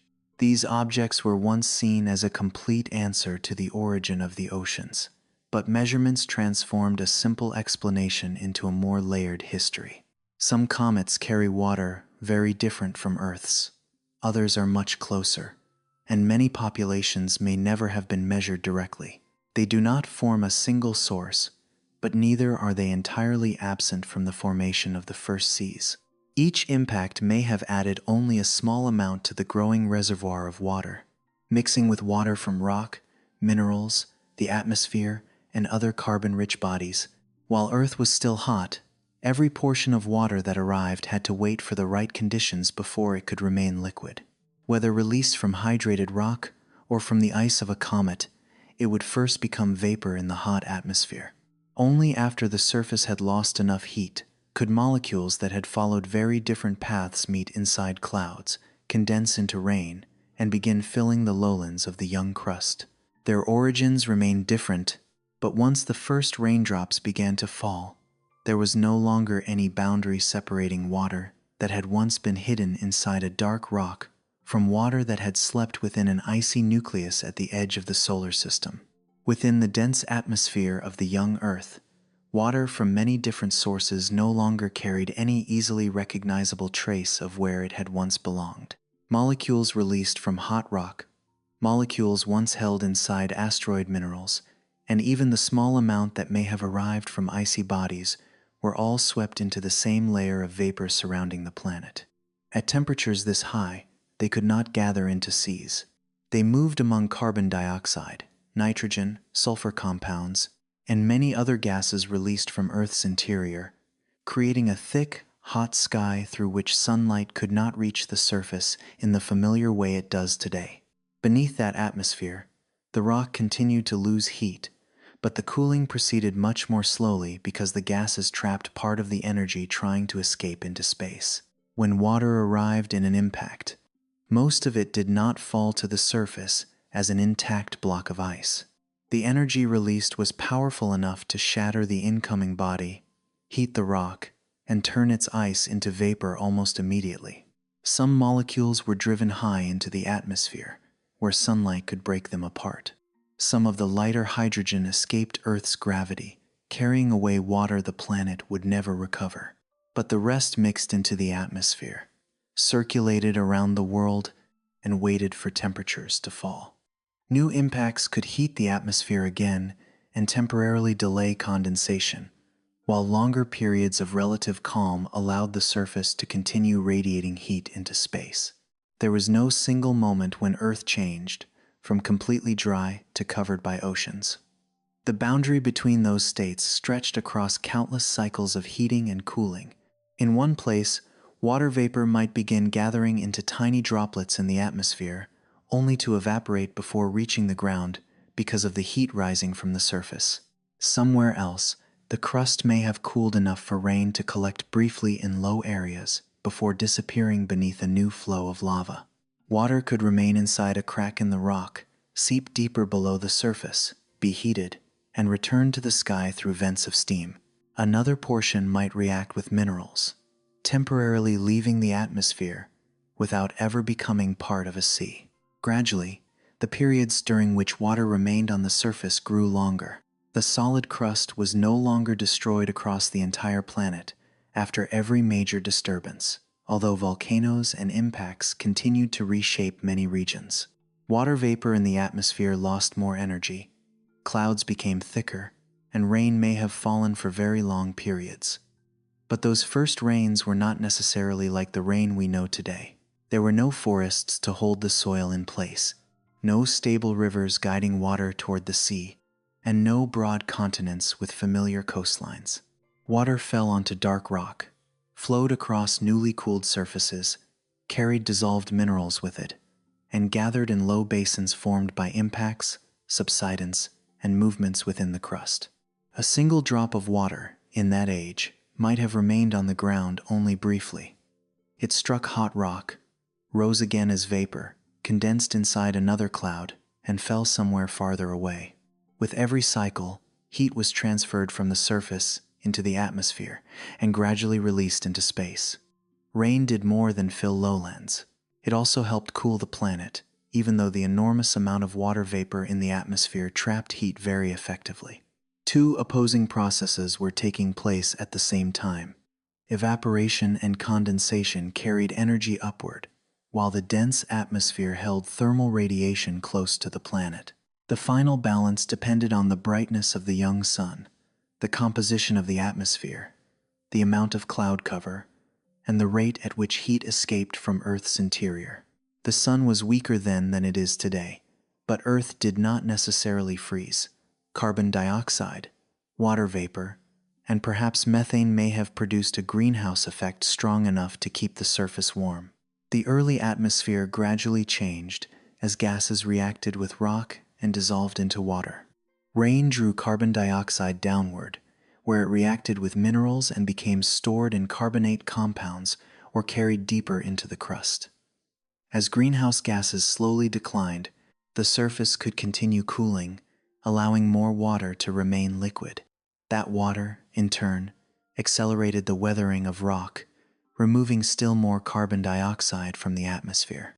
Through these long feedback cycles, the planet began moving closer to a state in which liquid water could persist on a large scale. The first basins did not necessarily lie where today's oceans are found. The crust of the Hadean Earth was almost entirely reworked, leaving no clear map of the oldest coastlines. Crustal fragments may have been smaller, thinner, and continually reshaped by hot material moving below. Volcanic islands may have risen from broad expanses of water, alongside small masses of lighter crust and countless temporary basins created by impacts. Water collected in the lowest places, but those low places kept changing as the crust stretched, fractured, or rose under heat from the planet's interior. Evidence of liquid water appears in ancient zircon crystals, nearly 4.4 billion years old. Their oxygen isotopes suggest that the material from which they formed had once interacted with water near the surface before being melted and crystallized again. These tiny grains cannot tell us whether Earth already had a global ocean or only scattered seas, but they show that liquid water may have existed very early, not long after the first crust began to stabilize. The image of a planet remaining completely molten for hundreds of millions of years has therefore gradually given way to a more changeable world, where bodies of water could appear, vanish, and form again between periods of upheaval. As water began remaining on the surface for longer periods, it did not stay only above ground. Cracks in the crust allowed it to travel downward, into regions where temperature and pressure steadily increased. Hot water reacted more strongly with rock, dissolving metals and minerals and carrying them through underground fluids. In some places, it returned to the ocean through hydrothermal vents, releasing substances gathered in the darkness below. Elsewhere, water became trapped inside hydrated minerals and was carried deeper into the planet as sections of crust descended. Even if modern plate tectonics had not yet begun operating exactly as it does today, the early exchange between Earth's surface and interior soon made water part of the entire planet rather than merely a thin layer resting on the outside. Volcanoes continued returning water vapor from the interior to the atmosphere. Magma contains dissolved volatile substances under high pressure, but as it rises toward the surface and the pressure falls, water vapor and other gases separate, form bubbles, and escape from the lava. Each eruption could therefore add more water to the atmosphere, even though some of that water may previously have been carried down into the planet. Earth began developing a deep cycle in which water moved downward through rock, remained within the mantle, and returned after periods lasting millions of years. The surface oceans were only the visible portion of a much larger reservoir distributed throughout the planet.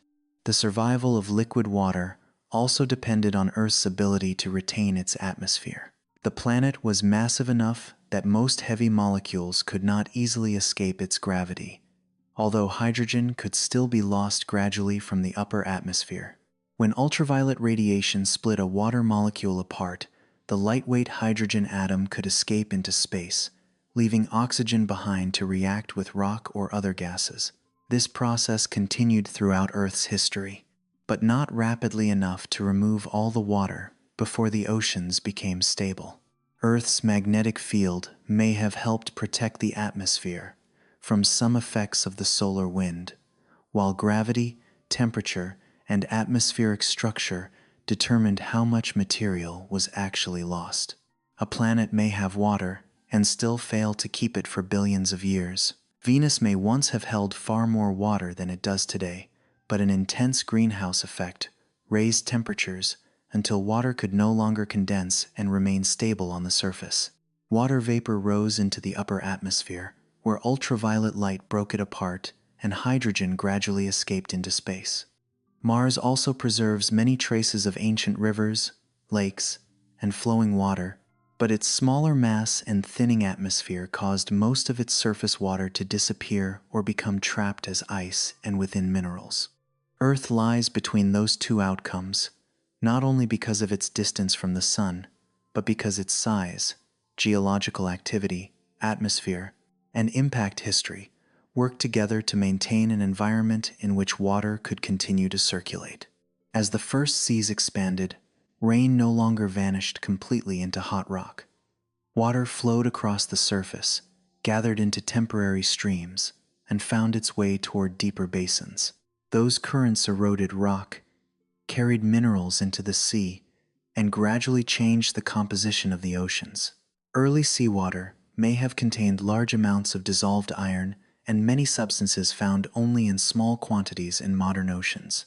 There was not yet abundant free oxygen in the atmosphere, no photosynthetic life altering ocean chemistry, and no ozone layer protecting the surface from ultraviolet radiation. The first oceans were not blue in the way they appear from space today. Their color depended on minerals, suspended material, the quality of the light, and the composition of the atmosphere above. The tides were different as well, because the moon was much closer to Earth. Its stronger gravitational pull produced larger changes in water level across many regions, stirring coastal zones and carrying water far into low-lying areas before drawing it back again. The days were shorter because Earth rotated more quickly, causing the rhythms of the tides and the cycles of light and darkness to pass more rapidly than they do now. No one stood on the shore to hear the waves, but the gravitational connection between these two worlds had already begun creating a rhythm that continues to this day. Even as the moon slowly moves farther away and Earth's rotation gradually slows.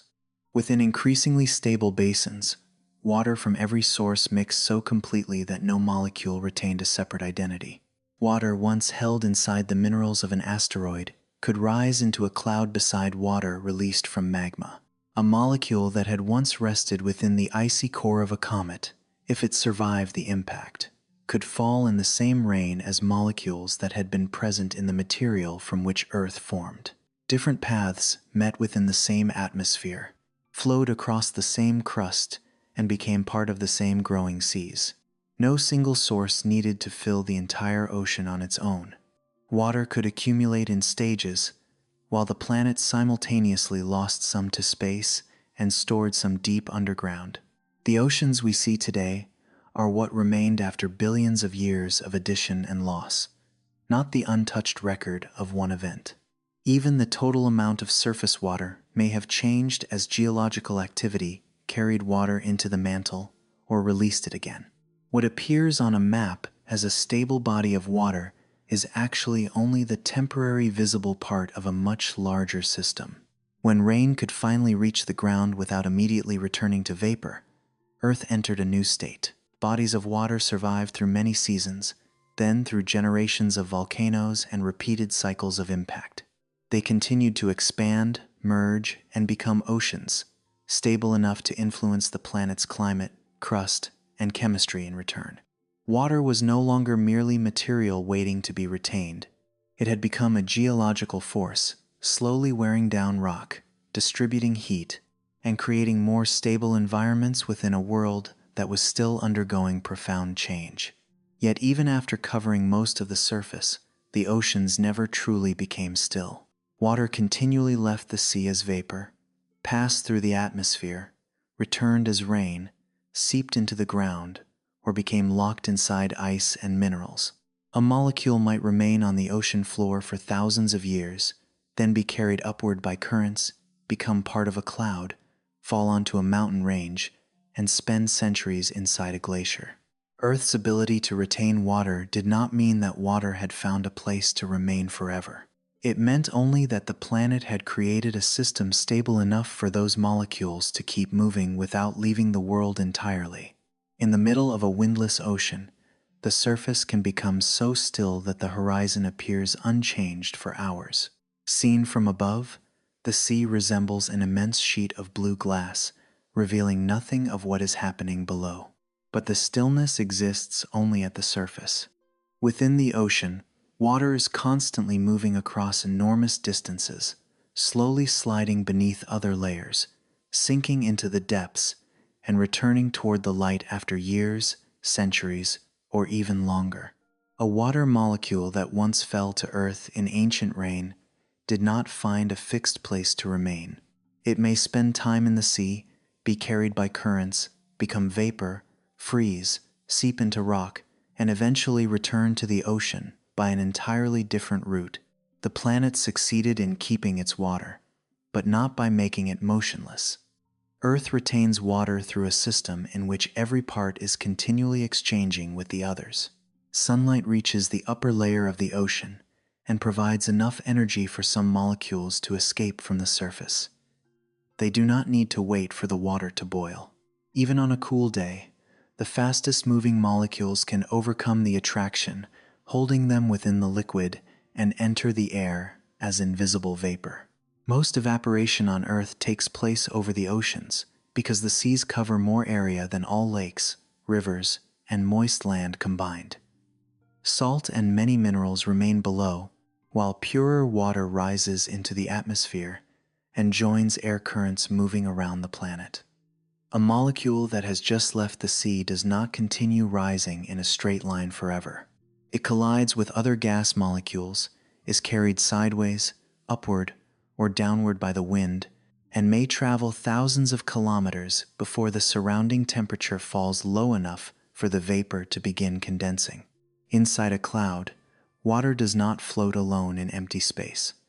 Water vapor settles onto extremely small particles of dust, sea salt, pollen, or other material lifted from the surface. Layers of molecules gather into tiny droplets, light enough to remain suspended by moving air.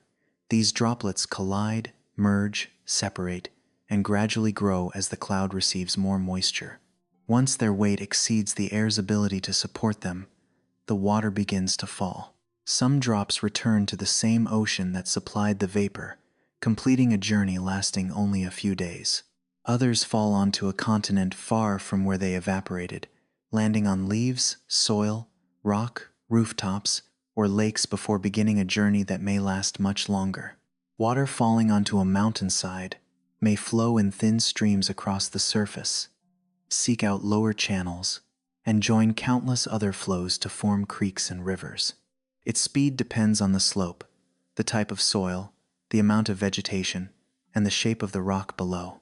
Some continues toward the sea within days or months, while the rest is held between grains of soil. Plant roots draw the water upward, carrying it through stems and leaves before returning much of it to the air through tiny openings on the leaf surface.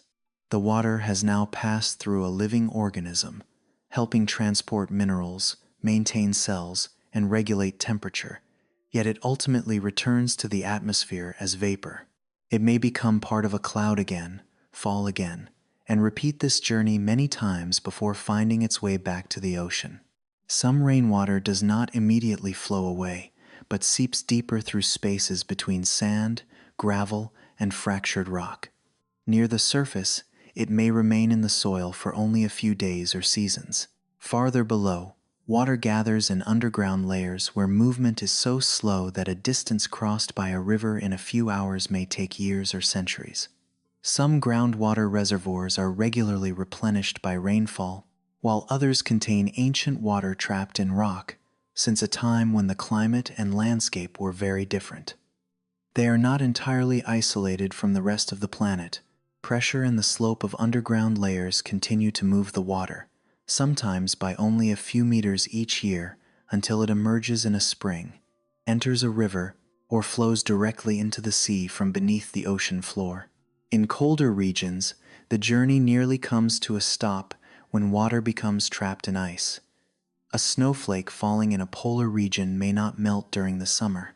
New snow covers older layers, compressing what lies beneath into denser ice, while preserving tiny bubbles of air that carry traces of the ancient atmosphere. Over time, the entire mass moves under its own weight, slowly flowing from higher ground to lower ground like a solid river. A water molecule may remain inside the ice for tens of thousands of years before reaching the edge of a glacier, melting into a stream, or breaking away within an iceberg drifting at sea. Throughout that time, it takes almost no part in the faster cycles of rainfall and evaporation, yet it still moves with the ice, only at a pace too slow for the human eye to notice. Water in the ocean does not instantly mix into one uniform mass. Light reaches only the upper layers, where heat from the sun creates warmer water.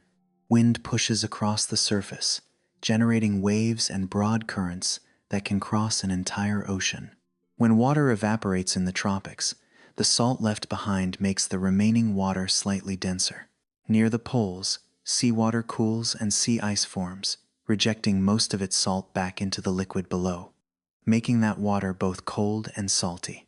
This heavy water sinks, flows along the seafloor, and slowly spreads into other basins. Far away, deep currents gradually rise again, carrying nutrients that accumulated in the darkness.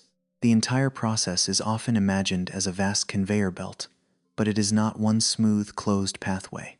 The ocean contains many interwoven circulation systems shaped by temperature, salinity, wind, seafloor topography, and Earth's rotation.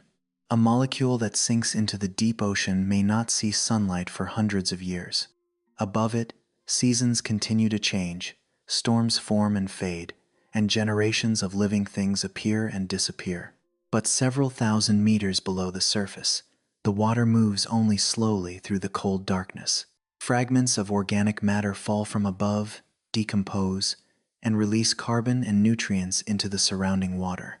When a deep current finally rises in another region, those materials return to the light, nourishing tiny plankton that form the foundation of much of the marine ecosystem. Water does more than transport heat from one place to another. It also carries oxygen, carbon, salt, and the materials life requires, connecting ocean regions so distant that they may seem like separate worlds. Deeper still, where fractures cut through the ocean floor, water can leave the sea and enter the crust. It seeps downward through rock, is heated from below, and reacts with minerals along the way. When it returns through hydrothermal vents, the water may be hotter than the ordinary boiling point and still remain liquid because the pressure is so great. It carries metals, sulfur, and many compounds dissolved from the rock, creating dark or pale mineral towers that rise from the seafloor. This water is not some unfamiliar liquid created underground. It is still seawater that traveled downward, changed its composition, and returned to mix with the deep currents and continue moving. Some water travels much farther than the shallow fractures. As oceanic crust ages, cools, and sinks beneath another tectonic plate, water-bearing minerals are pulled deep into Earth as well. Rising temperature and pressure alter the structure of the rock and release some of the water. That water helps hot rock melt more easily, creating magma that can rise through volcanic regions. As the magma approaches the surface and pressure decreases, water vapor separates along with other gases, returning to the atmosphere through eruptions or small vents. A journey like this does not last a few days or centuries, but may take millions of years. While rainwater returns to the ocean through rivers, another portion completes a far deeper cycle through the planet's mantle. Not all the water drawn downward returns quickly. Earth's interior may store a large amount of water as hydroxyl within minerals, rather than as free oceans flowing through empty chambers. Under high pressure, deep minerals can hold hydrogen within their structures. This reservoir is difficult to measure precisely and cannot be seen directly, but it shows that the surface is only one part of the global water system. The oceans, atmosphere, ice, rock, soil, and mantle are not separate containers. They continually exchange material at very different rates, from short cycles lasting only a few hours to deep cycles longer than the entire history of civilization. These differences in timescale mean that the water cycle never truly repeats as a perfect circle. A molecule leaving the ocean today may return in rainfall next week, or it may remain trapped in a glacier until the coastlines of the continents have changed. Another molecule may seep into rock, travel into the mantle, and return when a new mountain range rises at the surface. Water always comes back, but not necessarily to the same place, in the same state, or in the same era. Each time it passes through part of the planet, it carries some substances with it, leaves others behind, and takes part in transformations larger than itself. The molecules themselves do not preserve the same bonds forever. Inside living cells, in the atmosphere, and within hot rock, a water molecule may be split into hydrogen and oxygen, with those atoms entering other reactions before becoming water again. For this reason, we cannot say that a drop of water today has remained intact as a single drop since the age of the first oceans. The shape of the drop is continually lost and recreated, while its atoms are exchanged among water, rock, air, and living things.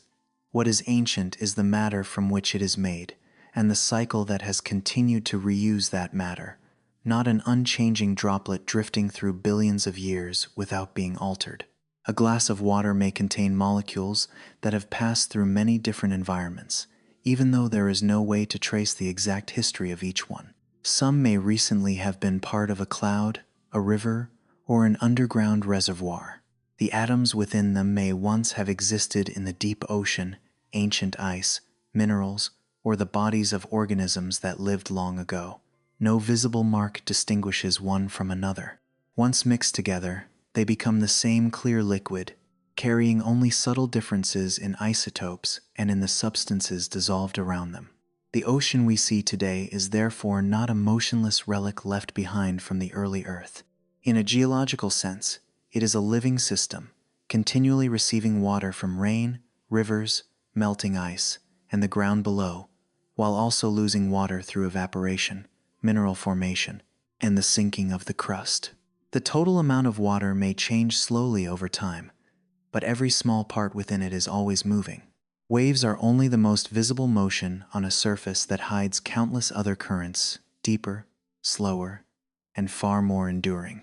When a wave dissolves along the shore, the water within it does not end its journey there.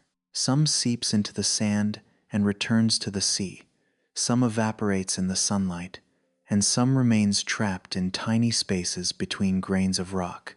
One molecule may return to the ocean within minutes, while another begins a much longer journey through clouds, rivers, ice, or the ground below.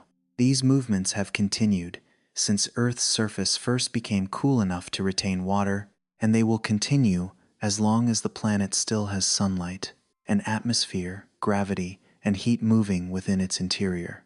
Water reached Earth along many different paths, but once it remained here, it never stopped finding new ones. It flows across the surface, passes through living organisms, rests within ice, hides inside minerals, and eventually returns to the sea after vastly different spans of time. And while these molecules continue moving across Earth, distant worlds also contain reservoirs of water passing through cycles of their own. In some places, it lies beneath thick layers of ice. In others, it escapes as vapor through fractures. And elsewhere, only the traces of ancient flows remain, long after the water itself has disappeared. Seen from far enough away in space, Earth does not reveal its small rivers, underground aquifers, or the molecules rising from the surface of the sea. What stands out first is simply a vast blue color beneath bands of white cloud, enough for a distant observer to recognize that liquid covers most of the planet. But if that image were used as the model for every world with water, most of the oceans in the solar system would be overlooked. They do not reflect light from an open surface, they have no waves breaking along a shore, and they do not lie beneath an atmosphere where rain can fall. Many oceans may exist in complete darkness, buried beneath kilometers of ice, kept liquid by the gravity of giant planets or by heat remaining deep inside small moons. Water there is not an obvious sign. It is detected through subtle movements of the crust, through distorted magnetic fields, through grains of ice escaping into space, and through long fractures, crossing surfaces colder than any winter on Earth. Europa moves around Jupiter within an intense radiation environment, carrying a bright surface covered in ice and crossed by countless reddish-brown lines. These lines connect into a complex network, in some places extending for thousands of kilometers without encountering major mountain ranges or ancient impact craters. The relatively young surface suggests that the ice has repeatedly broken apart, shifted, and frozen over again, as though a more mobile layer beneath it prevents the crust from remaining still. Blocks of ice appear like fragments that once rotated slightly before freezing into new positions, while other bands of terrain seem to have formed where two sections of the crust pulled apart and warmer material rose to fill the gap. No single image can prove that an ocean lies below, but when all of these features are considered together, a crust that is completely solid from the surface to the core becomes difficult to explain. Stronger evidence appeared when the Galileo spacecraft passed Europa and measured changes in the magnetic field around the Moon. Jupiter's powerful magnetic field constantly changes with position, and a layer of electrically conductive liquid inside Europa would respond by generating an induced magnetic field of its own. Pure water would not conduct electricity well enough to produce the signal that was measured, but an ocean containing dissolved salts could. Beneath the cold ice, Europa may therefore hold a salty ocean surrounding most or all of the Moon. The amount of water there may exceed the total volume of every ocean on Earth, even though Europa is smaller than our Moon. Its surface appears dry, hard, and almost entirely without blue, while most of its water lies where sunlight has never reached. Europa's great distance from the sun should have frozen all of its water long ago. The heat that allows the ocean to survive does not come mainly from sunlight, but from the Moon's motion around Jupiter. Europa's orbit is not a perfect circle, partly because the gravity of nearby moons continually pulls it away from one. As Europa moves closer to and farther from Jupiter, the planet's immense gravitational force stretches and compresses the entire Moon. This repeated flexing creates internal friction, converting part of the Moon's orbital energy into heat. Layers of ice may grind against one another, the rock below may be warmed, and the ocean floor may come into contact with a mineral-rich interior. If water, rock, and heat meet there, chemical reactions could provide energy in ways similar to certain environments on Earth's seafloor, although there is still no evidence that any living organism is using it. Farther away, within the Saturnian system, a moon small enough to fit within the distance between two major cities sends its water directly into space.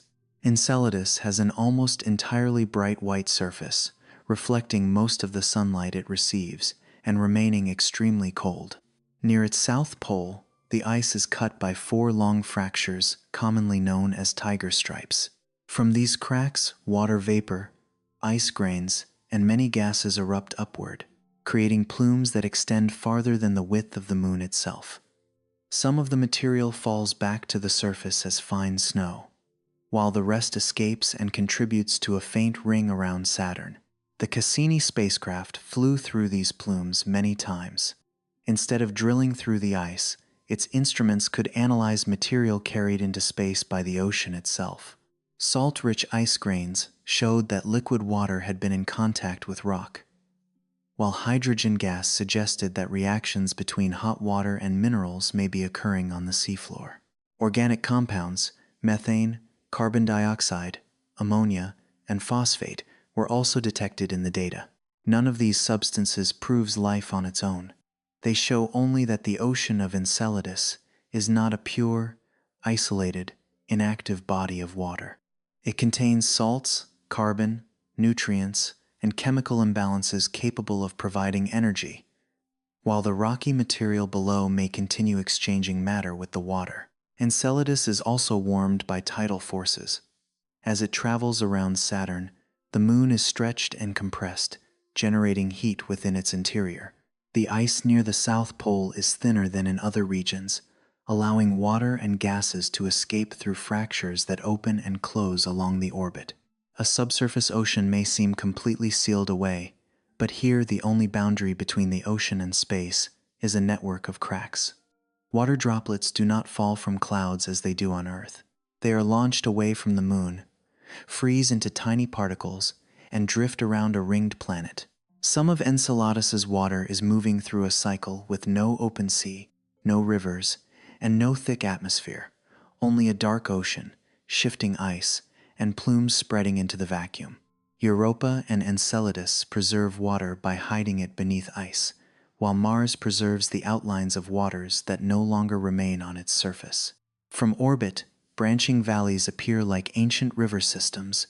In some places, channels enter a depression and leave behind a fan-shaped delta, with layers of sediment stacked one above another as the water slowed. Elsewhere, rocky surfaces carry small ripples resembling marks formed on the bottom of a shallow lake as moving water repeatedly disturbed the sand. Rovers on Mars have crossed rounded pebbles, mudstone, and minerals that form most easily when liquid water remains present for long enough. Jezero Crater, where Perseverance is operating, once held a lake supplied by a river. At Gale Crater, Curiosity has found evidence of multiple ancient lakes that existed during different periods. The evidence does not describe a planet that was wet everywhere at all times, but it does show that early Mars experienced intervals, warmer and wetter than the present, long enough for water to flow, deposit sediment, and alter rock. Water still exists today in the polar caps, beneath the surface, and within minerals, but most of it cannot remain liquid in the open for long. The atmosphere is so thin that water readily freezes or boils into vapor, even when temperatures occasionally rise above the freezing point. Mars is smaller than Earth and cooled more quickly. As its interior lost heat, geological activity weakened, the global magnetic field disappeared, and the atmosphere was gradually eroded by radiation and the solar wind. Without a thick enough layer of gas to maintain pressure and retain heat as it once did, surface water retreated into better protected places. Some froze at the poles or within the soil, some became locked inside minerals, and hydrogen from broken water molecules continued escaping into space. The dry valleys therefore show more than the fact that water was once present. They show that a world can possess rivers and lakes for a long time, then gradually lose the conditions needed to keep them on the surface. Titan arranges water in an almost reversed way. On Saturn's largest moon, there are clouds, rain, rivers, lakes, and seas. But the liquid shaping those landscapes is not water. The surface is so cold that water is frozen as hard as rock, while methane and ethane can remain liquid.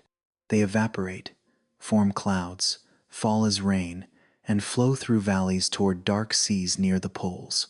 Beneath its thick orange haze, Titan has a liquid cycle that resembles Earth's in many ways, but the substance taking the place of water is made of hydrocarbons that exist as gases in our environment. Titan's water is hidden much deeper. Subtle changes in its rotation and in the way its surface responds to tidal forces from Saturn suggest that the icy crust is not rigidly attached to the entire interior. A liquid layer may lie beneath the ice, possibly an ocean of water mixed with ammonia or various salts.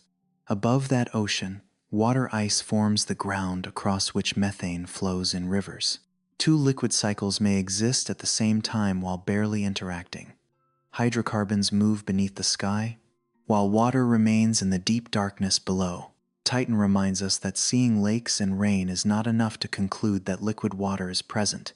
Just as completely frozen surface does not mean an ocean cannot exist underneath. Beyond Europa, Enceladus, and Titan, signs of water appear around many other moons.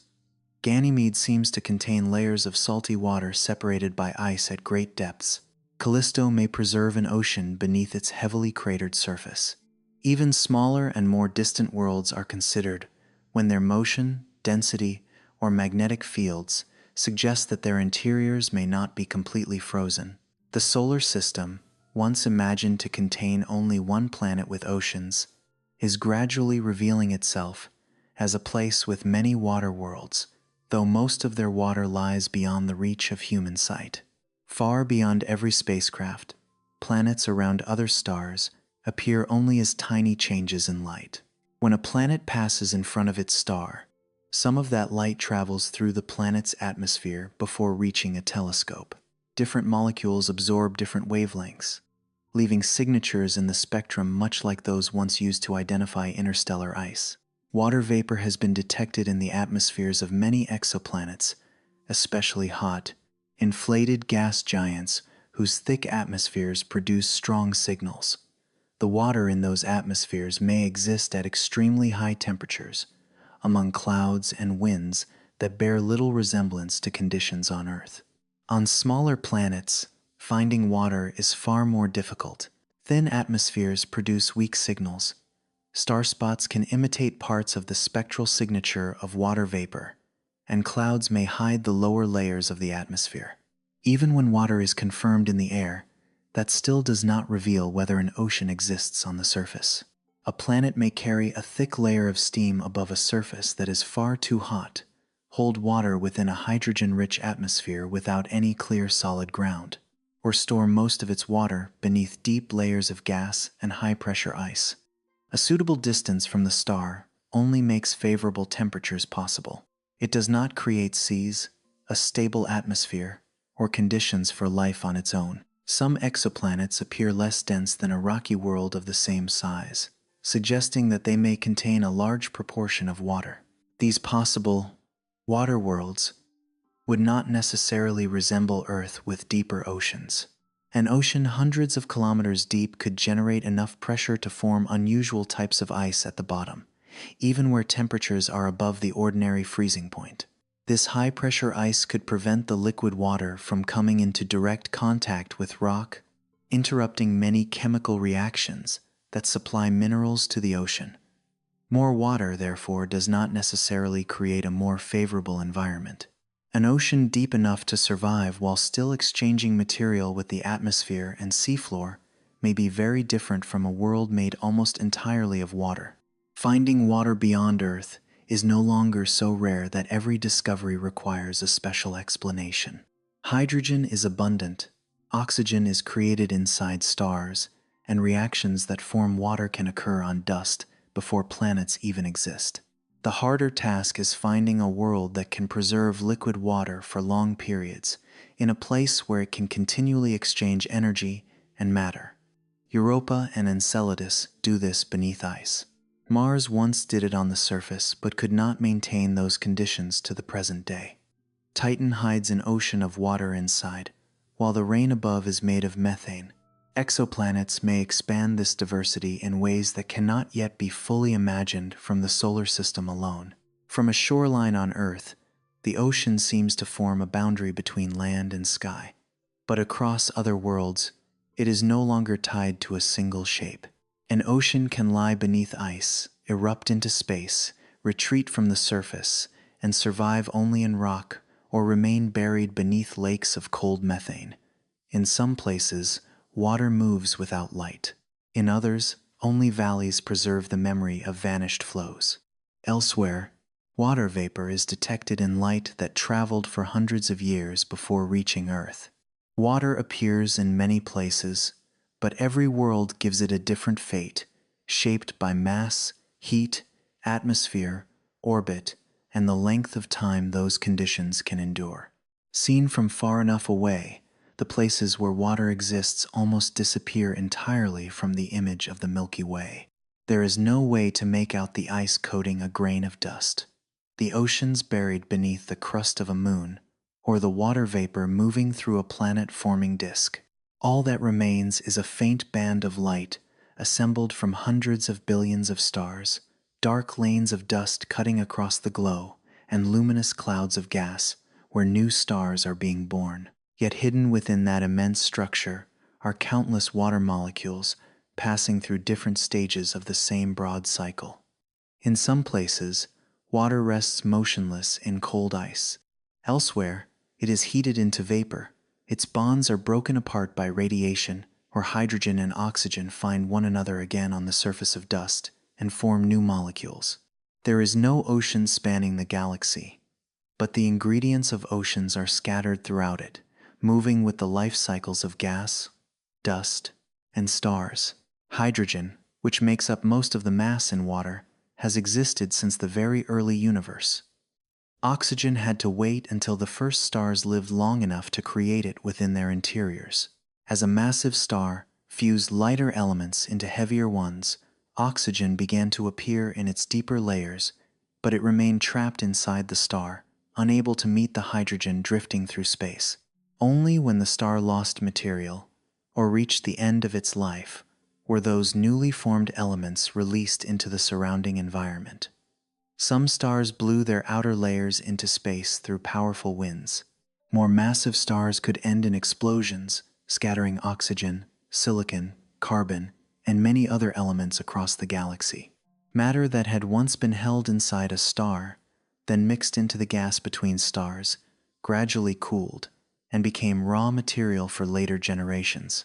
Not every oxygen atom leaving a star immediately became part of water. Some combined with carbon to form carbon monoxide, some entered silicates and other compounds, while the rest continued moving as atoms or ions. Interstellar space is not uniform. There are hot, diffuse regions where molecules struggle to survive under intense radiation. There are warmer clouds where reactions take place in the gas phase. Deeper within cold, dense regions, dust shields the ultraviolet light, temperatures fall, and water begins accumulating as ice. As a cloud passes through changing conditions, the same oxygen atom may take many different forms before becoming part of a water molecule, stable enough to endure. Most water in the colder regions of the galaxy does not drift freely as vapor. It rests on dust, forming thin layers of ice around tiny grains that have passed through many generations of stars. If all that ice could be seen with the naked eye, the dark clouds would no longer appear entirely black. Every grain would carry a mantle made of water and other molecules, but their extremely small size and low temperature mean they emit almost no visible light. The water reveals itself only when infrared light passes through the cloud and is absorbed by molecular bonds at characteristic wavelengths. In this way, a region that appears to be nothing more than empty space between the stars can be recognized as an ice reservoir stretching across light years. These reservoirs of ice do not remain still forever. Molecular clouds are disturbed by the motion of the galaxy, shock waves from dead stars, radiation from clusters of young stars, and their own gravity. Some parts of a cloud are stretched apart, others disperse, while denser regions begin collapsing to form new stars. Water-coated dust grains are drawn into this process, moving from cold darkness toward an increasingly hot center. Ice turns to vapor, molecules are broken apart and formed again, and the water that survives continues into the disk of material orbiting the young star. From a scattered reservoir of interstellar ice, water becomes concentrated within a smaller system, where it may become part of comets, asteroids, planets, or moons that do not yet exist. This process does not unfold at the same pace everywhere in the galaxy. Near the center of the Milky Way, stars are more densely packed, radiation is stronger, and clouds of gas experience more violent disturbances. Along the spiral arms, cold gas is compressed as it moves through the structure of the galaxy, creating extended regions of star formation. Some nurseries produce only small stars in relative quiet. Others create clusters containing hundreds or thousands of stars, where massive young stars flood the surrounding gas and dust with intense ultraviolet radiation. Water can form in both kinds of environments, but how well it is protected, destroyed, or rebuilt depends on the location of each dust grain within the cloud. The Orion Nebula is one of the places where these processes can be observed clearly. From Earth, it appears as a faint glowing region in the constellation Orion, but behind that light lies an environment filled with ionized gas, cold dust, young stars, and many protoplanetary disks. In the darker regions around the nebula, frozen water rests on dust. Near young stars, heat turns the ice into vapor, creating water-rich regions in the gas. Jets of material from protostars strike the surrounding cloud, producing shock waves that heat the gas very rapidly. At the high temperatures created by these collisions, oxygen reacts efficiently with hydrogen and produces additional water vapor. A single cloud can therefore preserve water inherited from the darkness, while also creating new water within intensely heated regions. Shock waves do not always destroy every molecule. Under some conditions, they cause ice on dust grains to evaporate and release water into the gas. Elsewhere, the heat of the impact drives water-forming reactions far more quickly than they occur in the cold. As the gas cools again, some of the vapor may freeze back onto dust, carrying the signature of another cycle. Water passes from ice to vapor and back into ice without any planet being present. This cycle unfolds between the stars on scales too vast for shorelines and too slowly for a human lifetime to notice.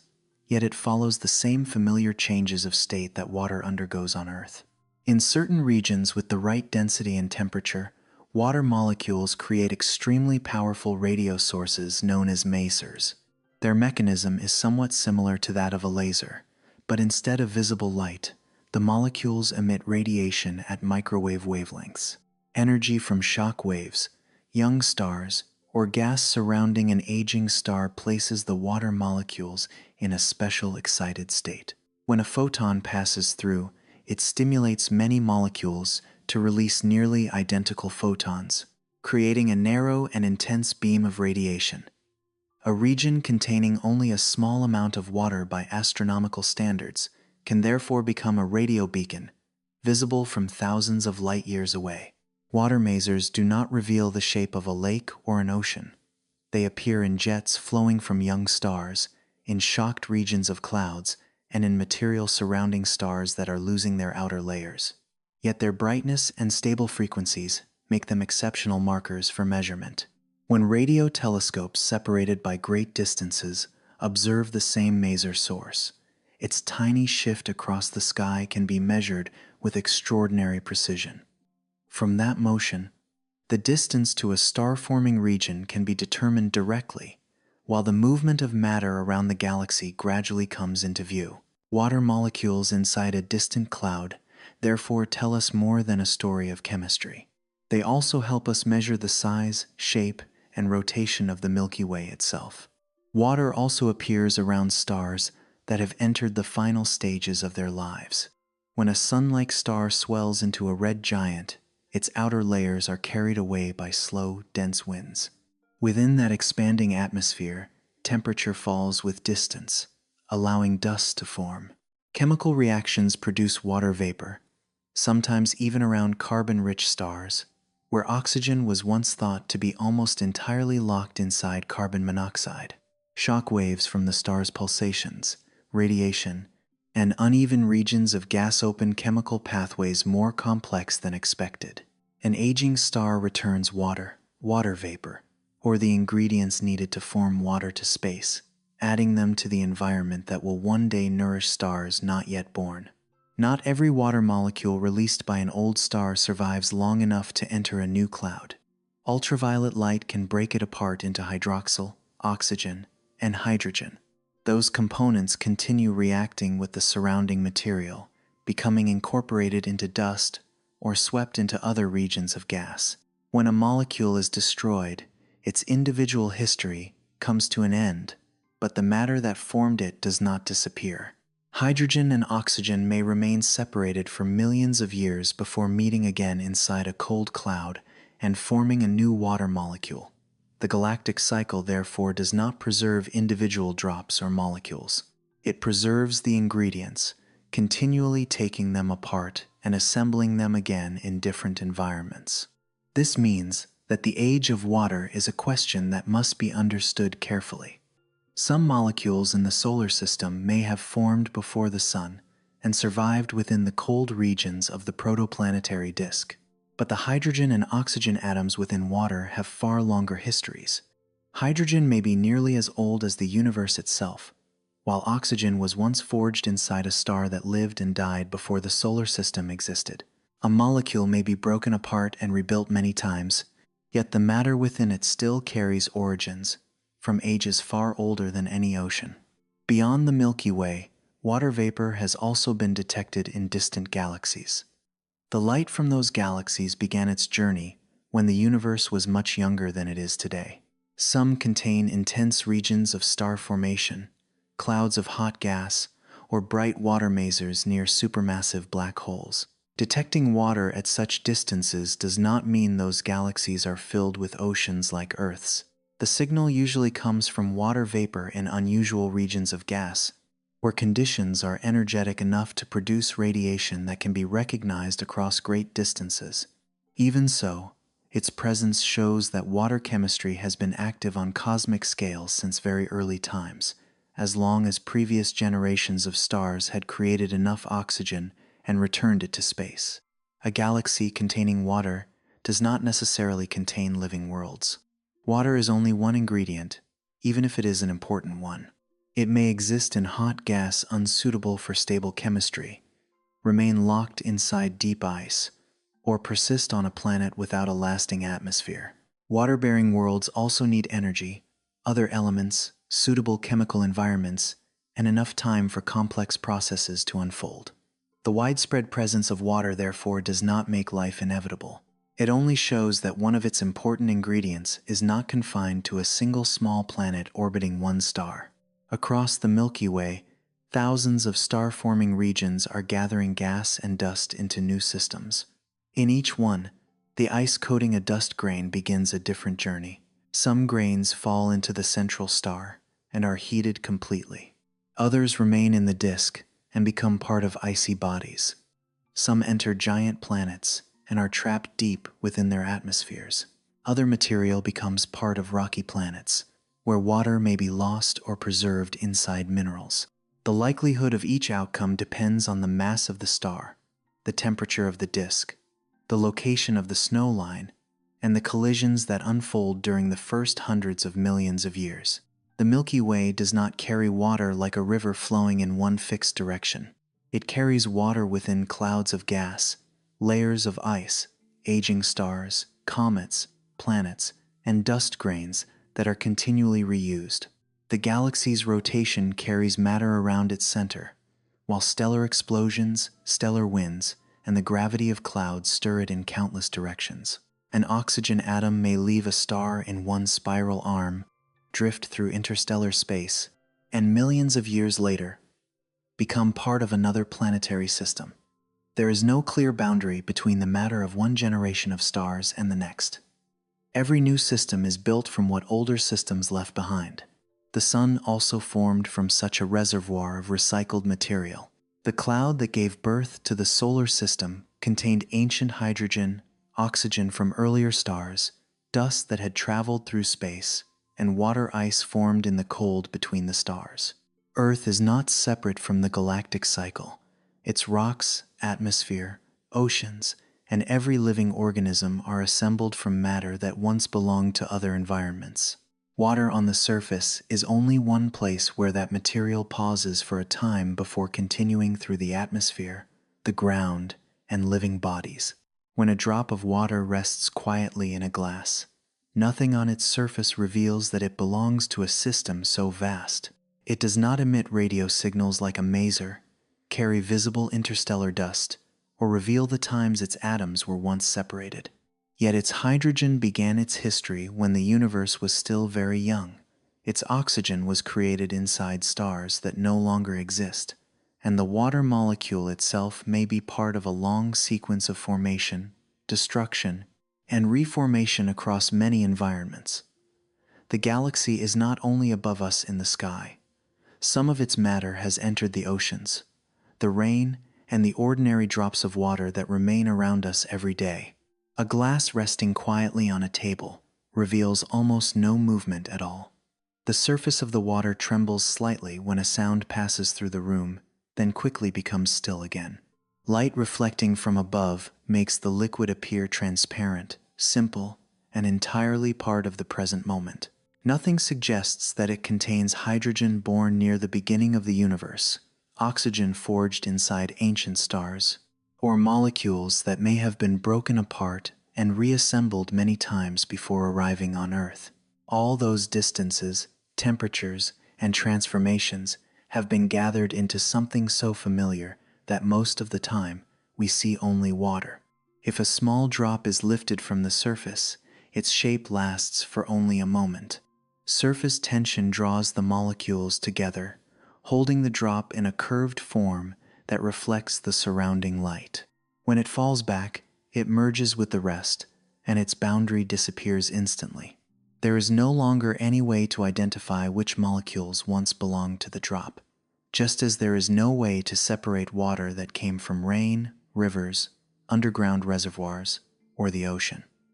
On Earth, water is always inclined to mix, move, and erase the temporary boundaries people use to name it. That makes the history of any particular drop of water almost impossible to reconstruct.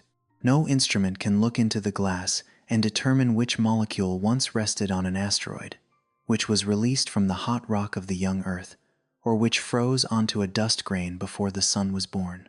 Over billions of years, water has evaporated, condensed, reacted with minerals, entered living organisms, and sometimes been broken apart into hydrogen and oxygen. Those atoms may have joined other compounds before meeting again inside a new water molecule. The meaning of its ancient origin, then, does not lie in a single drop preserving the same form from the beginning. It lies in the way the universe has continually taken the same matter apart, moved it, and assembled it again across immense spans of time. Some of the hydrogen in the glass is nearly as old as the universe itself. It formed before the first stars existed, then endured as galaxies took shape and many generations of stars appeared. Oxygen came later, forged inside stars massive enough to create heavier elements. When those stars lost material or reached the ends of their lives, oxygen was released into space and mixed with the clouds of gas and dust, from which new star systems would eventually form. Two ingredients with very different histories finally met in cold regions between the stars, on the surfaces of dust grains too small to be seen with the naked eye. There, water was not blue and had no ocean shape. It existed only as thin layers of ice-coating dust, resting in darkness for millions of years. Some of that ice may have been broken apart by radiation. Some formed again, and some was carried into the collapsing region that would become the Sunday. When the young star began to shine, water entered a more violent environment. Near the center, ice became vapor, and molecules could be separated. Farther away, the ice remained on dust grains and was eventually buried as those grains joined together into larger bodies. From that material, asteroids and comets gradually formed. Inside carbon-rich bodies, water could melt, move through tiny fractures, and transform rock into hydrated minerals.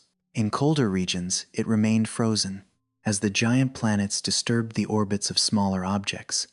Some water-bearing material was sent toward the zone where the rocky planets were still growing. These impacts did not pour water onto the surface like rain from space.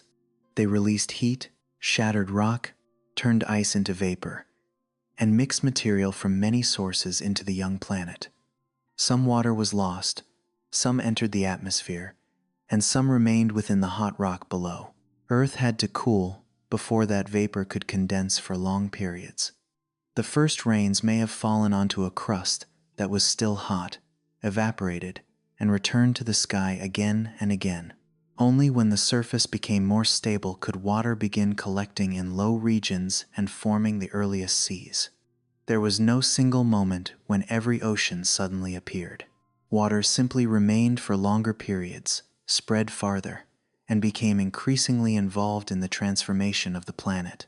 It cooled rock, carried minerals, altered the atmosphere, and connected the surface with Earth's deeper interior.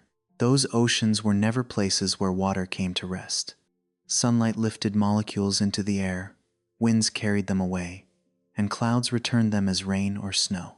Some water remained in the atmosphere for only a few days before returning to the sea. Some stayed locked in glaciers for tens of thousands of years, remained in underground reservoirs across entire ages, or traveled into Earth's mantle for millions of years. Some passed through leaves, cells, blood, and the breath of countless living organisms before returning to the environment.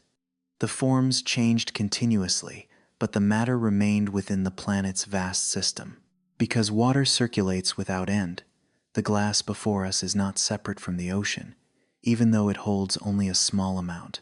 Its water may recently have passed through a reservoir, a layer of rock, or a river system, but farther back in time, its atoms existed in places that can no longer be identified. They may have passed through many oceans, through ice, atmospheres, and living bodies. There is no need to turn that into a claim that this particular molecule once belonged to a certain wave or ancient cloud. The simple fact that water has been continually reused on a planet more than 4 billion years old is enough to make an ordinary sip a meeting place for countless paths. Those paths do not end on Earth. Beneath Europa's ice, a salty ocean may be moving around the rocky interior. On Enceladus, water escapes through fractures and erupts into space as grains of ice. Mars preserves dry riverbeds and minerals that recall a time when water flowed across its surface, while Titan may hide an ocean of water beneath cold methane lakes. Farther away, water vapor has been detected in the atmospheres of exoplanets and in disks of material surrounding young stars. None of these places is exactly like Earth, but the presence of water in so many environments shows that our oceans are not made from a kind of matter found only here. What may be rarer is not water itself, but the chain of conditions that allowed liquid water to remain on Earth's surface for so long. The planet had to be massive enough to retain an atmosphere, orbit at a suitable distance from the sun, maintain temperatures that were neither too high nor too low, and pass through a geological history balanced enough to avoid losing all of its water. These factors did not operate independently. The atmosphere influenced temperature, the ocean's moderated climate, rocks absorbed carbon dioxide, and activity within the planet returned water and gases to the surface. A lasting ocean needs more than water arriving in the right place. It needs an entire planet capable of continuing to hold that water over time. The blue color seen from space is therefore more than the color of a liquid. It is the visible sign of a balance maintained through countless upheavals. Earth has been struck by impacts, heated, cooled, frozen on a vast scale, and carried through climates entirely unlike the present. Continents shifted, oceans opened and closed, yet water continued moving through the planetary system, changing where it remained without ever completely leaving this world. Even when some molecules escaped into space, others stayed within rock, ice, sea, and atmosphere, sustaining a cycle that never needed to return to the exact place where it began. Inside the glass, the molecules are moving far more quickly than the still surface suggests. They collide, forming and breaking weak bonds with nearby molecules over extremely short intervals. This constant motion allows water to dissolve many substances, transfer heat, and adapt to an extraordinary range of environments. Its simple structure, two hydrogen atoms joined to one oxygen atom, creates properties unusual enough for ice to float on liquid water, for oceans not to freeze solid from the bottom upward, and for heat to be carried around the planet through vast currents. These properties would later become essential to life, but they were already present in water molecules long before any living organism learned to use them. Perhaps the most profound part of this story is not how far water has traveled, but how a history so immense can still be present within such a small image. Interstellar clouds stretching across light years, the formation of the sun, collisions between celestial bodies, and billions of years of ocean movement can all be traced back to a transparent drop resting on the tip of a finger. The drop contains no readable chronicle, yet its existence can only be fully understood within the history of stars, cosmic dust, planets, and time. Then the drop falls. It disappears into the rest of the water in the glass, just as water from countless sources once merged into the first oceans and erased every boundary between them. The surface trembles for a few seconds. Small circles spread outward, touch the sides of the glass, and slowly fade. Nothing has visibly changed, yet the way we see it may be different. Water remains the familiar liquid we drink, the substance that forms rain and feeds rivers. At the same time, it is also a temporary form of matter that has passed through environments far older than Earth. Beyond our world, molecular clouds are still forming ice on dust grains. Young stars are still heating the disks of material around them. Asteroids preserve water within minerals. Comets carry ice along vast orbits, and oceans beneath frozen crusts continue moving in darkness. Somewhere in the galaxy, the ingredients of an ocean that does not yet exist may be gathering around a newborn star. No one knows whether they will become part of a blue world, an icy moon, or simply water vapor scattered into space. But the pathways that create water continue to unfold. And here on Earth, a glass still rests quietly on a table. The water inside does not need to reveal where it has traveled for the depth of that journey to remain within it. It is enough to know that before there were seas, before there was rain, and even before the sun began to shine, its ingredients already existed somewhere in the universe.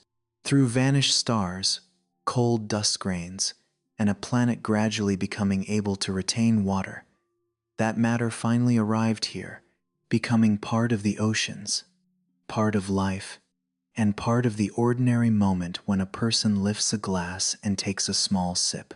Perhaps the oceans never truly arrived on Earth all at once. They came in portions, hidden within rock, ice, vapor, and ancient minerals. They gathered across many ages, losing some water, while continuing to preserve the rest, until a rocky world could appear blue beneath the light of the Sunday.